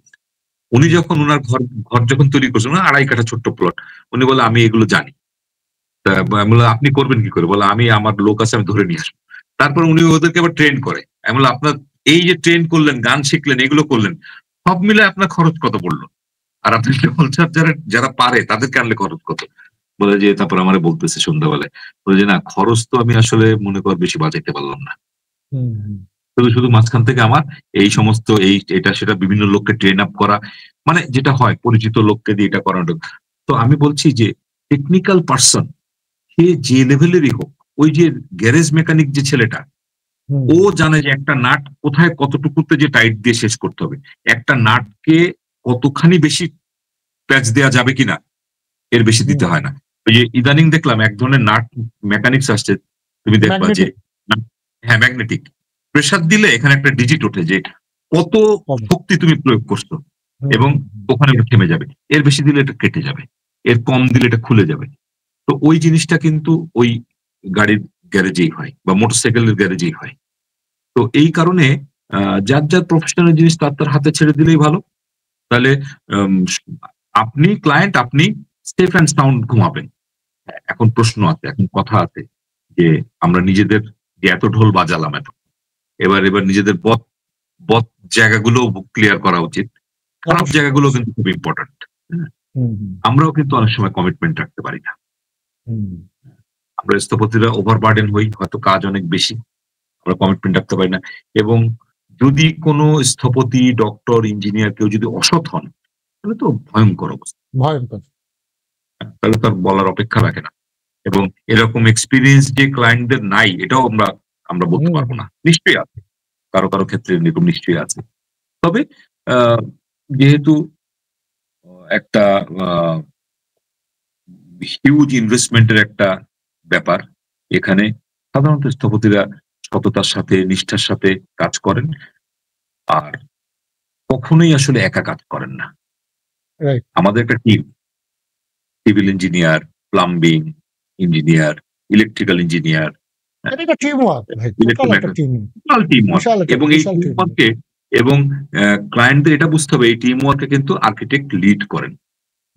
উনি লিড করেন কেন? কারণ উনি যে দাগাদাগিটা করে দিয়েছেন, এই দাগের মধ্যেই সব পাইপ, ইলেকট্রিক্যাল, মনে করেন যে একজন ক্লায়েন্ট সব ঠিকঠাক, আর্কিটেক্টের কথা শুনছেন, সব ঠিকঠাক ঠিকঠাক সবই ঠিকঠাক। আমার ক্ষেত্রে যেটা একজন হলো, উনি উনার পছন্দ মতো একটা কেবল, উনি ওই যে আমি নাম নিচ্ছি না, মানে প্রতিষ্ঠিত ভালো কোম্পানির কেবল উনি আর নিল না, কারণ কয়েলের দাম অনেক বেশি। ওনার পরিচিত কোথায় জানি পুরানো ঢাকায় কারা কেবল বানায়, এই কেবল দিয়ে উনি সব লেআউট দেওয়ার পরে দেখা যায় যে বিল্ডিং এ লোড নেয় না। ডেস্কো টেস্কো থেকে সবকিছুই আসছে, বিল্ডিং এ লোড দিলেই কাট আউট পড়ে যায়, ফ্লিপ করে। তারপরে তোমার কখনো এসি লোড নেয়, ওটা নেয় না, ওটা নেয় না, এই ঝামেলা। পরবর্তীতে দেখা গেল যে আমার ইলেকট্রিক্যাল ইঞ্জিনিয়ারকে নক করলাম, বলে ভাই আমার দেখা দরকার। পরে খোসা টোসা প্যাকেট ট্যাকেট দেখে বোঝা গেল যে পুরোটাই আসলে বরবাদ করে ফেলছে, এবং এটা তো বিল্ডিং এর চামড়ার নিচে ঢুকে ফেলছে উনি। এখন পুরো বিল্ডিং এর যে সিস্টেমটা করা হয়েছে, পুরো বিল্ডিং এর লোড কমায় দেওয়া হয়েছে। উনি বোধহয় ওনার বাসায় একটা দুইটা এসি চালায়, আর সকল ভাড়াটিয়াদের এসি বন্ধ, ফ্যান ট্যান চালায়, কোভাবে থাকে। তো এই যে অদ্ভুত সিচুয়েশন গুলো তৈরি করি আমরা সামান্য কিছু করে, ওখানে কিন্তু আর্কিটেক্টের কথা শুনলেন, কিন্তু একজন ইঞ্জিনিয়ারকে বাইপাস করলেন। তার মানে দেখা যাচ্ছে আমি যখন কোন একটা কাজের জন্য গেলাম কারো কাছে, তার কাছ থেকে অ্যাডভাইসটা আপনি নেবেন, এবং আমি এটাও বলি আপনি দরকার হলে 3টা অ্যাডভাইস নেন। একটা অ্যাডভাইস নিয়ে আপনার মনে হচ্ছে যে আচ্ছা ওনার অফিসটা দাম বেশি, আমি নিলয় সাহেবের কাছে যাই, দেখি উনি কি বলেন। আমি মিস্টার এক্স এর কাছে যাই, দেখি উনি কি বলেন। 3টা নেন, আপনি 4টা নেন, নিয়ে আপনি সেখান থেকে একটা পিক করেন। আমরা কিন্তু বলছি না আমাকে বা নিলয়কে আপনি কাজ দেন, আমরা বলছি আপনি অ্যাটলিস্ট 2-3টা অপশন দেখেন, দেখে আপনি দেখেন যে আপনি কার কাছ থেকে আপনি কনফিডেন্সটা পাচ্ছেন। অপশন অবশ্যই আর্কিটেক্টই হইতে হবে। নন আর্কিটেক্ট এবং আর্কিটেক্ট, এটা কিন্তু একটা বড় সমস্যা এখন হয়ে গেছে ভাই। এখন দেখা যায় যে আমরা যখন কোনো জায়গায় কোড করতেছি একটা প্রজেক্ট বড় স্কেলের, ওইখানে ক্লায়েন্ট তখন করে কি, আশেপাশে সবাই তো বুদ্ধি দেয়, ভাই এই না দেখান, নেই আমার পরিচিত একজন আসছে, এই সে। আর আমাদের তো লোকজন আর্কিটেক্ট না, ইঞ্জিনিয়ার, আরো এক ইঞ্জিনিয়ারের কাছে নিয়ে গেল। এই করতে গিয়ে দেখা গেছে একটা, আমরা তো এখন আর্কিটেক্টই হতে পারলাম না, আমরা যে পডকাস্ট করছি এখনো আমরা ইঞ্জিনিয়ার। হ্যাঁ, তো আর্কিটেক্ট আর ইঞ্জিনিয়ারের এই পার্থক্য না বুঝার কারণে এমন এক জায়গায় গিয়ে এমন একটা কোড করে নিয়ে আসতেছে, তখন আর আমাদের সাথে দেখা গেছে অনেক পার্থক্য হয়ে যাচ্ছে। কিন্তু সে কিন্তু এটা জাস্টিফাই করার চেষ্টা করতেছে না।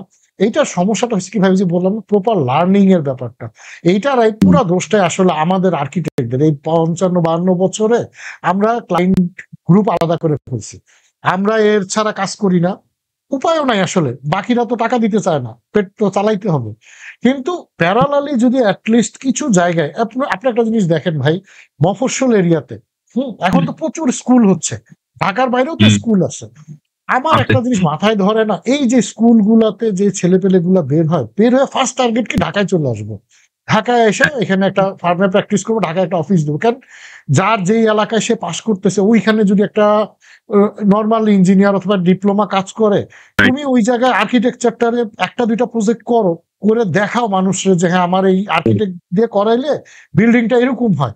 এবং আলটিমেটলি ভাই আমার একটা অভিজ্ঞতা একটু শেয়ার করি, ক্লায়েন্টরা যেটা ভাবে আর্কিটেক্টরা পয়সা বেশি নেয়, ওইখান থেকে অল্প টাকায় আলটিমেটলি অল্প টাকায় হয় না। আমি একটা প্রজেক্টে হিসাব করে দেখছি, এক ক্লায়েন্ট আমারে বলতেছে যে আমি এরকম 40,000 টাকা সব পাইছি, আপনারা এত টাকা চান কেন? আমি যে আপনার ওই প্রজেক্ট করতে ওই ইঞ্জিনিয়ার কয়দিন পর সাইট সুপারভাইজ করতো, উনি প্রতি সপ্তাহে 3-4 বার আসতো। আমি কয় টাকা করে নিত? 3-4 হাজার টাকা করে উনি সুপারভিশন নিত, উনি কোনো ড্রয়িংই দেয় না, বুঝছেন? ওই মিস্ত্রি বা স্যার এটা কি হবে, কোনো ওয়ার্কিং কনস্ট্রাকশন ডকুমেন্ট নামে যে একটা জিনিস আছে, এই যে আমাদের ক্লায়েন্টের জিনিসটা জানেই না। আপনার বললাম না, একটা স্ট্রাকচারাল বইটারে মনে করা এটাই বুঝি ডিজাইন। আমি ওই যে ইন্টারাপ্ট করি এখানে, এই যে ক্লায়েন্টদের উদ্দেশ্যে বলি, অনেকেই জানেন আর্কিটেক্টদের অফিসে একটা 3 কাঠা, আমি 3 কাঠা বলছি কারণ এটা হচ্ছে মানে বেয়ার মিনিমাম, মানে সাধারণত শহরের প্ল্যান্ড এরিয়াতে 3 কাঠাই হচ্ছে লোয়েস্ট সরকার থেকে যেটা অফার করে, এই জন্য বারবার 3 কাঠাটা বলছি। 3 কাঠার একটা প্রজেক্টের জন্য মিনিমাম 150 পেজের একটা A3 বই হয়। তাহলে আর্কিটেকচার ইঞ্জিনিয়ারিং, হ্যাঁ আর্কিটেকচার ইঞ্জিনিয়ারিং সবকিছু মিলায় প্রায় 150 পেজের একটা বই হয়। এখন আপনি চিন্তা করেন এই 150 পেজের বইটা তো ফ্লুক না, এর মধ্যে আর্কিটেক্ট আছেন, সিভিল ইঞ্জিনিয়ার আছেন, ইলেকট্রিক্যাল ইঞ্জিনিয়ার আছে, প্লাম্বিং, ইলেকট্রোমেকানিক্যাল থাকতে পারেন, ল্যান্ডস্কেপ আর্কিটেক্টের ভূমিকা আছে। মনে করেন আপনি ছাদে ঘাস লাগাই দিলেন, ঘাস লাগাই দিয়ে এখন আপনার পুরো বাড়িতে দেখেন যে ড্যাম্প আসতেছে, আপনি যেটা চান না, নিশ্চয়ই আপনার ওই ছাদের পানিটা নেমে যাওয়ার ব্যবস্থা থাকবে, আর ল্যান্ডস্কেপ আর্কিটেক্টের ব্যবস্থা থাকতে পারে। এই কারণে আপনার প্রতি পদে পদে আপনার কিন্তু এই হেল্পটা লাগবে, এবং প্রপার প্রেসক্রিপশনটা যদি আপনার হাতে না থাকে, মনে করেন ওই যে ডাক্তার সাহেবের কাছে আপনি প্রেসক্রিপশন আনলেন, আপনি বুঝে আসলেন না খাওয়ার আগে না খাওয়ার পরে, আপনি ওষুধ খেয়ে যাচ্ছেন খাওয়ার পরে আপনার প্রেসক্রিপশনে হয়তো লেখাই নাই, আপনি বুঝে আসলেন না, তাহলে আপনার অবস্থাটা কি হবে? তো এই ক্ষেত্রে আমি মনে করি যে আমাদের প্রেসক্রিপশনটা অনেক ডিটেইলড। আর্কিটেক্টরা যে প্রেসক্রিপশনটা লিখেন, টিম হিসাবে লিখেন, যে 100 পাতার 110 পাতা 120 পাতা, কোনো সময় ডিটেল বেশি থাকলে 200 পাতাও ক্রস করে।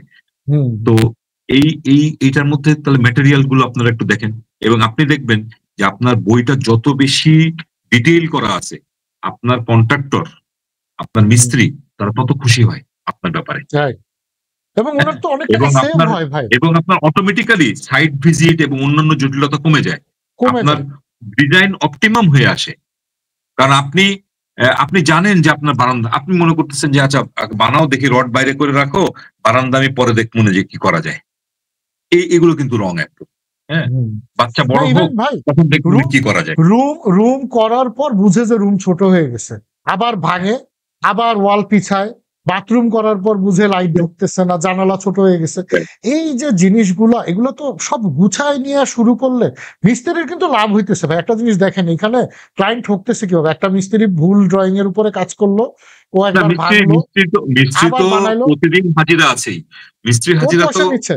হ্যাঁ, আরো তো গরিব মানুষ, ওর তো আসলে ওর লাভও না লসও না, ও সাইটে এসে সারাদিন থাকলে 850-900 টাকা পাচ্ছে, রাইট, ওর লাভ লস কিছুই না, ওর হচ্ছে পেট চলে যাচ্ছে, এবং তোমার আমার থেকে অনেক সহজে পেট চলে যাচ্ছে। কারণ তুমি আমি একটু পড়াশোনা করছি, কিছু বিদ্যা অর্জন করছি, সমাজে চেহারা টেহারা দেখাই ফেলছি, এখন আমাদের লাগে কি, আমাদের একটু সোশ্যাল স্ট্যাটাস, আমাদের 2 পয়সা বেশি খরচ লাগে, ও কিন্তু ওর পেট সহজে চালাতে পারছে। তো এখানে আলটিমেটলি হচ্ছে কি, ওদের পিছনে উনি করলেন কি, 2-3 মাস এদেরকে number of labours, number of মিস্ত্রি, এই 5-7-10 লাখ টাকা কিন্তু বেশি খরচ করে ফেললেন। কিন্তু ওনার কিন্তু আইডিয়াও নাই যেটা, কিন্তু ওটা যেহেতু প্রতিদিন অল্প অল্প করে দেন, এটা কিন্তু উনি স্লো পয়জনিং হয়ে গেছে ওনার, উনি কিন্তু বুঝেন না। তো সেই ক্ষেত্রে প্রজেক্ট ম্যানেজমেন্ট, আর্কিটেক্ট তো প্রজেক্ট ম্যানেজমেন্ট করে, সে বলে দেয় যে আপনার এই প্রজেক্টটা আমরা এতদিনের মধ্যে এইভাবে শেষ করবো, এইভাবেই করে। আপনি কনস্ট্রাকশন আর্কিটেক্টকে দিয়ে দেখেন, আপনার কনস্ট্রাকশন কন্ট্রাক্টরের থেকেও ভালো হবে। আমি নিজে 2-1টা প্রজেক্ট কনস্ট্রাকশন করেছি, এবং আমি আমার সিনিয়র 2-1 ভাইকে দেখছি যে যারা কনস্ট্রাকশন করেন এখনো, হ্যাঁ, আমাদের ইউনিভার্সিটিতে দেখেছি, আমি অন্য ইউনিভার্সিটি দেখেছি, যারা অ্যাক্টিভলি কনস্ট্রাকশন করেন, আমাদের এক সিনিয়র আপা কনস্ট্রাকশন করেন, এবং ক্লায়েন্টরা মোর দ্যান হ্যাপি। কারণ আর্কিটেক্ট যখন কনস্ট্রাকশন করে, প্রথম জিনিসটা যেটা হয় বেশিরভাগ আর্কিটেক্টদের ক্ষেত্রে, সেটা হচ্ছে আর্কিটেক্ট কনস্ট্রাকশনে চুরি করে না। আপনার সাইটে যদি 100 বস্তা সিমেন্ট ঢুকে, 100 বস্তা সিমেন্টই ঢুকবে। হ্যাঁ, 80-100 হবে না, 110-100 হবে না। যদি 2 টন রড রাখার ক্যাপাসিটি থাকে, 2 টনই রাখবে, 2 টন ওজনে ঢুকবে, ওজনে শেষ হবে। লেবারের মাথা গোনা, এগুলো তো তুমি ভালো করে জানো নিলয়, মানে বিটস এন্ড পিসেস বলছি। তো আর্কিটেক্ট দিয়ে আপনি মানে ডিজাইন যেমন করাবেন, আপনি আর্কিটেক্ট দিয়ে কনস্ট্রাকশন যদি করান, আর্কিটেক্ট যদি কনস্ট্রাকশনের টিমের হেড থাকে, দেখবেন যে সেখানে আপনার কস্টিং আরো কমবে। এটা আমরা প্র্যাকটিক্যাল অভিজ্ঞতা থেকে দেখি। ইভেন এই জিনিসটা যে আপনি বললেন না, স্লো পয়জনিং হয়ে গেছে, আসলে আমি এরকমও দেখছি যে আপনার দেখবেন ইউটিউবে দেখাইতেছে 30 লাখ টাকায় 4 তলা বাড়ি, 2 তলা বাড়ি, কিন্তু একটা মানুষ, এবং আমি দেখছি এরকম ক্লায়েন্ট, আমি তো ভাই আসলে একটু সোশ্যাল এক্সপেরিমেন্ট করি, তো ইনারা হয় কি, আমি এখানে কমেন্ট করতে বলবো, এরকম অনেক লোক কমেন্ট করবে আমার ধারণা, যদি ভিডিওটা দেখে, নামার পর আর ওর ব্যাকে যাওয়ার উপায় নেই। আমি এরকম অনেক কাজ ছেড়ে দিছি, আমার কাছে এসে বলতেছে, ভাই আমার কাছে 20 লাখ টাকা আছে, আমি 3 তলা বাড়িটা করতে চাই। আমি ভাই আপনার প্রজেক্ট করার দরকার নেই, ভাই আমার ড্রিম এটা। ভাই আপনি তো পারবেন না, আপনি একটা ফ্লোর উঠতে উঠতে আপনার টাকা শেষ হয়ে যাবে, তখন ধার কর্জ করে ওই এলাকায় বাসা ভাড়া হলো 5,000 টাকা, আমি সে আপনি এই টাকা তো ধারের টাকাও শোধ রাইট, করতে পারবেন না। তো আমরা রাইট। আর্কিটেক্টরা ডিজাইন করার আগে উনার কিন্তু আমি কস্ট বেনিফিট অ্যানালাইসিস করে বলছি ভাই আপনি যদি এখানে একতলা একটা 2 রুমের ঘর করেন তাহলে আপনি সাহস করেন, কিন্তু আপনি যেটা আর একটা কমন জিনিস দেখেন এখন বলে কি ভাই আমি 5তলা ফাউন্ডেশন দিয়ে একতলা করবো, তাহলে ভাই 5তলা ফাউন্ডেশনের খরচ আছে না, আপনার যে মাটির নিচে দিবেন ওনার কিন্তু সামর্থ্য নাই, 5তলার ফাউন্ডেশন দিয়ে একতলা করে ভাই আমি এটা দিয়ে 20 লাখ টাকা করে ফেলতে চাচ্ছি, আমি এটা কিভাবে সম্ভব? মানে মানুষের এই জিনিসগুলা, এটা ওই যে মানুষের ওই আসলে মানে মানে স্বপ্ন দেখাটা ভালো, স্বপ্ন দেখা ভালো, হুম, কিন্তু সেগমেন্টেড স্বপ্ন দেখলে আবার সমস্যা। না কিন্তু এই স্বপ্নটা স্বপ্ন দেখতেছে, কিন্তু ভাই প্রফেশনালদের কাছে যাওয়ার পর এই অ্যাডভাইসটা তো নিতে হবে। আপনারা যদি এখন কেউ বলে যে এটা 30 লাখ টাকা শুরু করেন, ওই লোক, আমি এক ক্লায়েন্ট একদিন বলছি আপনি একটা কাজ করেন, যে লোক আপনারা বলছে 30 লাখ টাকা, আপনি ওটা 30 লাখ টাকা 3 চুক্তিতে দিয়ে বলেন যে এটা তুই বেটা বানায় দে, ও যদি বানায় না হুম, দিতে পারে ওর হ্যাঁ, নামে কেস করে দেন, ও দেখবেন তখন পালাইছে, ও কিন্তু ওর কাছ থেকে 40,000 টাকা ডিজাইন করবে আর ওরে বলছে এটা 30 লাখ টাকা হয়ে যাবে, আমি বলছি, ওই লোক হুম। 30 লাখ টাকা বানাই দিতে বলেন ওরে, ও না, আপনারা নামাই দিয়েও পালাবে। এগুলো তো হরহামেশা হচ্ছে, এবং মানুষ যে এটাতে কত ভুক্তভোগী, ভুক্তভোগী হচ্ছে, এবং মানুষ এগুলো নিয়ে কিন্তু মানে রীতিমতো ফৌজদারি লেভেলেও চলে যাচ্ছে। হ্যাঁ, হুম, না হাতাহাতি, এটা তো ভাই মারামারি, ফৌজদারি। আর্কিটেক্ট, এই কাজগুলো যদি একটা টেকনিক্যাল পার্সন দিয়ে করে, ধরেন একজন সার্টিফাইড আর্কিটেক্ট যদি এরকম কেউ একটা মিথ্যা কথা বলে কাজ নেয়, ওর হুম, বিরুদ্ধে তো ক্লায়েন্ট এলিগেশন দিয়ে ওর নামে আইবিতে কমপ্লেন করতে পারে, ওই লোকরা তো সহজে, ধরতেও পারতেছে না, সহজে। আর তাই না? এখন তো নতুন আইন কানুন হওয়ার পরে তো আমরা স্থপতিরা তো খুবই ভালনারেবল। হ্যাঁ, হ্যাঁ, হ্যাঁ, যে আরো বিপদে অনেক থেকে আমরা চুন এখন। খসলে আমরা খুব বিপদে, এবং এই বিপদটা আমাদের জন্য ভালো। আমাদের প্রফেশনাল ক্ল্যারিটির জন্য এই বিপদটা আমাদের জন্য ভালো, যে আমরা আসলে ম্যাল প্র্যাকটিস করতে পারবো না। আমরা যদি ম্যাল হুম, প্র্যাকটিস করি, আপনারা কিন্তু আমাদের বিরুদ্ধে সহজে অ্যাকশন নিতে পারবেন। এই যে আমার right, নাম্বার, নিলয় সাহেবের নাম্বার আপনারা ওয়েবসাইটে দেন, দেখবেন যে আমি কোথা থেকে, উনি কোথা থেকে। আপনি সোজা, আমাদের জায়গা আছে আগারগাঁওতে, যে নালিশ দিয়ে আসলে আমরা কিন্তু ধরা। হুম, তো জেল জরিমানা পর্যন্ত আছে। মানে ওই পর্যন্ত রাইট, গেলাম না, জেল জরিমানা পর্যন্ত। তার মানে দেখেন যে আমরা কতখানি প্রফেশনের একটা নিয়ে, সাহস নিয়ে, বা আহ, বলা যায় এক ধরনের চ্যালেঞ্জ নিয়ে, যে আপনার কাজটা আমরা করার চেষ্টা করি। তো সেক্ষেত্রে ওইটা একটু রাখেন, মানে ওই কনফিডেন্সটা আনার এখন খুব জরুরি দরকার। আর রাইট, সারা বাংলাদেশে তো ইনফ্রাস্ট্রাকচার ডেভেলপমেন্ট এখন শুধু বুমিং হবে। আর তো বাংলাদেশ রাইট, পিছনে যাবে না, শুধুই বুমিং হবে। তো এই জামানায় এসে আপনাকে এই জামানার মতো হতে হবে। হ্যাঁ, রাইট, এটা কিন্তু আমাদের একটা রিকোয়েস্ট, যে আপনি যে জামানায় বসবাস করছেন, আপনি সেই জামানার মতো অ্যাক্ট করেন। তাহলে হুম, হুম, আর কিছু করতে হবে না আপনার। সময়ের হুম, সাথে আপনি অ্যাক্ট করেন, দেখবেন যে আপনার আর কিছুই করতে হবে না। আপনি হুম, সময়ে থেকে পিছনের সময়ের মতো রিঅ্যাকশন দিলে আপনার জন্য সমস্যা হবে। আমি আশা করি বুঝাতে পারছি বিষয়টা। ওইটাই।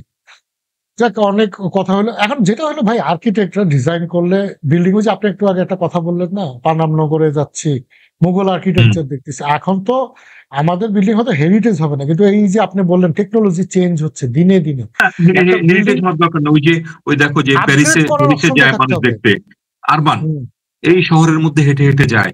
এই যে মাঝখানে মালয়েশিয়া এই কুয়ালালামপুর থেকে দূরে একটা একটা শহরে দেখতে গেলাম। আহ ৩০০ কিলোমিটার দূরে। হ্যাঁ, হুম, একদম সেই ডাচদের করা একটা ছোট্ট একটা শহর। মানুষ আছে ওখানে, কিন্তু মানুষ আছে ওখানে, কিন্তু আছে কি বলে, আহ কর্মসংস্থান আছে, শিশু আছে, হুম, বৃদ্ধ আছে, খাওয়া দাওয়া সব আছে। কিন্তু পুরো শহরটাই একটা তোমার কি বলা যায়, একটা একটা সিটি, একটা একটা মনে হয় যেন একটা একটা একটা ইসের মধ্যে আছে, ফেরি একটা জায়গায় আছে, ফেরি টেল। তার মানে কি? তার মানে হচ্ছে যে প্রপার প্রপার টাইমিং এর সাথে ওইগুলোকে ধরে রাখার কারণে তারা কিন্তু এটা আসছে। তো শহর শহর আসলে একটা পুরোটাই একটা জার্নি। এই রাইট, জার্নিটা একটা মেমোরি লেনের মতো। আজকে আজকে আহ, আহ, আমরা যখন ঢাকা ইউনিভার্সিটি এখান থেকে আসি, পুরোনো দিনের লোকেরা যদি আমাদের সাথে থাকে, তারা কিন্তু অনেক সুন্দর সুন্দর রিক্সায় বসে দুইটা সুন্দর কথা বলেন, যে এই জায়গাটা হুম, এরকম ছিল, এরকম এরকম ছিল। হুম, হ্যাঁ, এটা এই চেঞ্জটা আসছে। এই প্রজন্ম থেকে প্রজন্মে গল্পগুলো আর পাস হয় না। রাইট, মানে আমরা যখন উল্টোপাল্টা করা শুরু করি, শহরে আগলে ঘর বাড়ি বানানো শুরু করি, এইটা এখানে ওইটা ওখানে, তখন হয় কি শহরে একটা সুন্দর গল্প তৈরি হয় না। যেমন উদাহরণ হিসেবে বলতে পারি, আমরা যেহেতু খুলনা শহরে বড় হয়েছি, তো খুলনা কিন্তু একসময় খুবই এই আর্কিটেকচারের কিন্তু মানে ওই সময়টা হুম, 40s থেকে 60s 70s এর এই সময়টা খুবই সুন্দর সুন্দর ঘর বাড়ি। আমরা ছোটবেলায় এই ঘর বাড়িগুলো দেখে দেখেই আমরা বড় হতাম। এই ক্রিকেট খেলতাম এইসব বাড়ির মধ্যে, যে পড়তো উঁচা উঁচা গেট, কি সুন্দর। হ্যাঁ, এখন এই হেরিটেজ ঘর বাড়িগুলো এখন আর নাই। ওই ভেঙে টেঙে ফেললো সব, এখন আর নাই। এই কিছু টাকার লোভে আরেকটা ইসে চলে যাচ্ছে। তো শহর একটা এমন একটা সত্তা, যে সত্তাটা বহমান। তো শহরের সত্তার মধ্যে আমাদের এই কাজগুলো ছোট ছোট ছোট ছোট এক একটা দানা, হ্যাঁ, ছোট ছোট রাইট। এক একটা পিস। সেই পিস গুলো যদি আমরা সুন্দর রাখতে পারি, টেকসই করতে পারি, তাহলে ওই শহরের সাথে ওরাও বড় হবে, ওরাও বুড়ো হবে, এজিং হবে, গল্প হবে, গল্প গল্প হবে। তৈরি হবে। হ্যাঁ, গল্প তৈরি হবে যে এই স্কুলটা এখানে। ওই যে আমি বিদেশে পড়াশোনা করার সময় একটা সার্ভেতে গেলাম। তো ওরা একটা ডাটা সেন্টারের মতো কিছু একটা বানাচ্ছে ব্রাসেলস ভিতরে। ভিতরে যে দেখলাম যে এলাহি কাণ্ড কারখানা। মানে সেই, মানে একদম সেই কম্পিউটারের জিনিসপাতি এটা সেটা দিয়ে। কিন্তু বিল্ডিং এর ফ্যাসাদ, মানে বিল্ডিং এর যেটা চেহারা, যেটা সেই চেহারা কিন্তু অ্যাজ ইট ইজ। ৪০০ হুম, বছর আগে যা তাই করা। এবং ওই ৩০০-৪০০ বছর আগের যে ম্যাটেরিয়াল, যে কালার, ওইটাকেই রেখে এটাকে করতে হবে। এবং মডার্ন হুম, সময় ওটাকে রেখে এটা করতে হবে। না হলে হবে কি, রাইট। ওই যে পুরোনো শহরের যে একটা গ্ল্যামার বা ফ্যাব্রিকটা ইমেজ, নষ্ট হয়ে যাবে। ওই ফেব্রিকটা নষ্ট হবে। তো ওরা ওই ফ্যাসাদটাকে, ওই ইটাকে সামনে এঁকে রাখবে, ভিতরে প্রোগ্রাম চেঞ্জ করে ফেলবে। তো এরকম আমরা অতখানি না পারি। আজকে আজকে আমরা যদি ধানমন্ডির দিকে যাই, রিক্সা, গাড়ি, মানুষ এত বেশি, এত বেশি, পুরো বাংলাদেশটা যেন ঢাকায় এসে ভেঙে পড়লো। রাইট। এই যে আমরা ২ জন গল্পের শুরুতে বললাম আমরা মফস্বলের মানুষ। আমাদের তো ঢাকায় আসার দরকার ছিল না। হুম, আমাদের প্রফেশনের যদি প্রপার বন্দোবস্ত থাকতো, তাহলে আমাদের তো হুম, ঢাকায় আসতে হয় না। আমরা যে যার রাইট। জায়গায় আমাদের প্র্যাকটিস করতে পারতাম। তো সেই সব ক্ষেত্রে মনে করি যে আসলে সমস্যা যথেষ্ট গভীরে। এটার আসলে উত্তরণ কোথায় কি হবে এটা জানি না। তবে আ নিলয় যেটা বলল যে স্টেপ তো নিতে হবে। রাইট। ছোট, অতি ক্ষুদ্র স্টেপ হতে পারে, কিন্তু সেটা নিতে হবে। এবং সেটা নিতে হবে আপনার জমি দিয়ে, আমার ডিজাইন দিয়ে। এটা আমি মনে রাইট। করি। এবং আপনার সন্তানের প্রপার এডুকেশন দিয়ে। যে আপনি আপনার সন্তানকে আসলে কোন ইনস্টিটিউটে কিভাবে কি পড়াবেন সেখানে দেন। সে বের হয়ে কোথায় কি প্র্যাকটিস করবে সেভাবে সে বেছে নিবে। আর ক্লায়েন্টদেরকে অনুরোধ করব যে আপনারা আর্কিটেক্টকে খুঁজে বের করেন। হুম, আমাদের খুঁজে বের করেন। আ আমরা এক্সপেনসিভ নই। আবার আমরা সস্তাও নই। হ্যাঁ। সস্তা শব্দটা সস্তা শব্দটা না, না, না, খুবই স সস্তা। আমরা লজিক্যাল ভাই। আমি একটা জিনিস আমরা মনে করি কি লজিক্যাল, হ্যাঁ। আমরা হ্যাঁ। অ্যাসথেটিক্যালি লজিক্যাল আসলে। না, হ্যাঁ, আপনি অবশ্য আপনি একটা কথার মাঝখানে কিন্তু একটা কথা বললেন যে, একটা টাইলসের মিস্ত্রিও কিন্তু আমাদের চাইতে বেশি টাকা নেয়। আপনি ওই লোকটা সারাদিন এই জিনিসটা করতেছে, আপনি ওইটারে পরিশ্রম। আমাদের এখানে হইছে কি মেধাভিত্তিক শ্রমটার আমরা শ্রমই মনে করি না। এইটা যে একটা মানুষ আপনার ওই যে একটা গল্প আছে না ভাই? ওই যে Facebook-টেসবুকে ঘুরে যে একটা লোক প্লেন নষ্ট হয়ে গেছে। ও এক শিল্পপতির আরকি। সে আইসা এরকম অনেকক্ষণ দেখে ৩ টা বাড়ি দিছে। দিয়ে বলছে যে এরকম ৳১০,০০,০০০ দিতে হবে এই ৩ বাড়ি দেওয়ার জন্য। ৩ বাড়ি দিয়ে ৳১০,০০,০০০ নিবা? তো সেই ৩ টা বাড়ি দেওয়া শিখতে আমার এত বছর লাগছে আসলে। যে কোন রাইট। জায়গায় বাড়িটা দিলে কোন কাজটা জায়গায় হবে। চিনতে পারবেন, রাইট।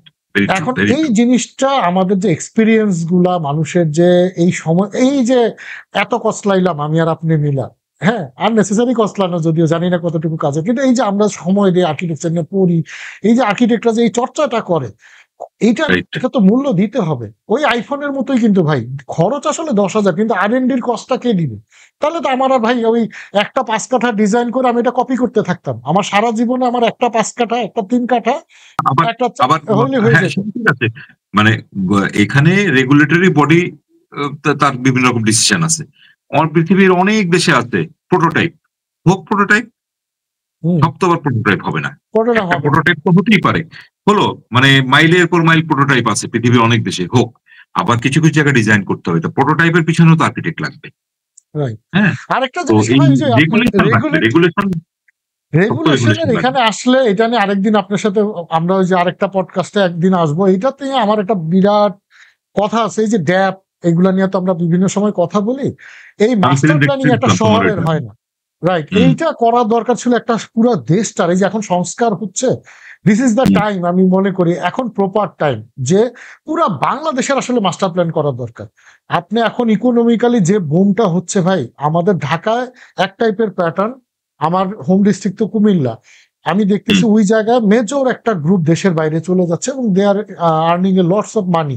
ওই কাতারের টাকার যখন দেশে ঢুকতেছে, ওই হুম, গ্রামে আর গ্রাম থাকতেছে না, না এটা গ্রাম থাকতেছে। কিন্তু মজার বিষয়, এই ধান ক্ষেত, আমার তো কৃষি নির্ভর দেশ ভাই, সারা দেশটাই এখন শহর হয়ে যাইতেছে। লাস্ট গভর্নমেন্টের সময় তাদের প্ল্যানিং ছিল গ্রাম রে শহর বানায় ফেলবে। আরে ভাই, আমি তো ইয়া খাবো নাকি এরপরে, বিট বালু সিমেন্ট খাবো? পুরা ঠিক, জায়গার সিস্টেম চেঞ্জ। এবং দেখেন মফস্বল এরিয়াতে আপনার বিল্ডিং এর হাইট রেস্ট্রিকশন আছে, G+6 এর উপরে গেলে আপনার হাই রাইজ কাউন্ট হয়, এই জন্য লোকজন হরাইজন্টাল ডেভেলপমেন্টের দিকে চলে যাচ্ছে। আপনার ওইসব জায়গায় জমি বাঁচানো দরকার, আমার ল্যান্ড তো কম। এইগুলা নিয়ে আমার মনে হয় আমরা একটা নেক্সট পডকাস্টে আরো ডিটেল আলোচনা করবো। আশিক ভাই, অসংখ্য ধন্যবাদ, প্রায় 1 ঘন্টা 12 মিনিট সময় দিলেন। আমরা একটা পরের একটা সেশনে আমার সাথে আরো 2জন আর্কিটেক্ট, আপনি চিনেন, জিনু ভাই, ইমরান, আমরা আসলে এআই নিয়ে একটা ডিসকাস করতে চাচ্ছি, আর্টিফিশিয়াল ইন্টেলিজেন্স। এইটা নিয়ে আপনি প্রচুর কাজ করেন, এইটার আমি প্রচুর ফিউচার কাজ করি না, আর্কিটেকচার। আমি এটাকে মানে আর্কিটেকচারাল প্র্যাকটিসে কিভাবে ব্যবহার করা যায়, মানে শুধুমাত্র গিমিক না, আর্কিটেকচারাল প্র্যাকটিসে কিভাবে আনা যায়, এটার একটু একটু চেষ্টা চরিত্র করছি আর কি। এটার পজিটিভ নেগেটিভ এগুলো নিয়ে আমরা আলোচনা করব। এরপরে একটা পডকাস্টে আপনাকে ইনশাল্লাহ আমরা ডাকবো, এখানে একটু যদি দয়া করে সময় দেন খুবই খুশি হব। আজকে তাহলে আমি থামাই। তো হাইলি প্লিজড, ভেরি অনার্ড। না, থ্যাংক ইউ, অনেক ধন্যবাদ এত সময় দেওয়ার জন্য। আমরা তো আসলে রাত্রে বেলায় করতেছি, এখন নিয়ার অ্যাবাউট 1টা বাজে, দিনের বেলায় যেহেতু সবাই ব্যস্ত। হ্যাঁ, হ্যাঁ, হ্যাঁ, সেটাই, আবার নয়েজ টয়েজ এইটাই, থাকে। নয়েজ টয়েজ থাকে, এই আর কি। ইনশাল্লাহ আশিক ভাই, অসংখ্য ধন্যবাদ। আর যারা ধন্যবাদ বিনয়, পডকাস্টটা তোমাকে দেখলেন, অনেক ধন্যবাদ। সবাইকে রিকোয়েস্ট করবো আপনারা পডকাস্টটা শেয়ার করবেন, কমেন্ট করবেন। আমরা অনেক কিছু নিয়ে আলোচনা করার চেষ্টা করেছি। আপনাদের যদি আরো কিছু প্রশ্ন থাকে অবশ্যই কমেন্টে প্রশ্ন করবেন, আমরা চেষ্টা করবো ওগুলোর উত্তর দেওয়ার। প্রয়োজনে যদি কোনো টপিকস নিয়ে আপনারা জানতে চান, আমরা চেষ্টা করবো এটা নিয়ে আরো কিছু সিরিজ করার জন্য। আজকে এখানে শেষ করতেছি, ধন্যবাদ সবাইকে, আল্লাহ হাফেজ। ধন্যবাদ, আল্লাহ হাফেজ।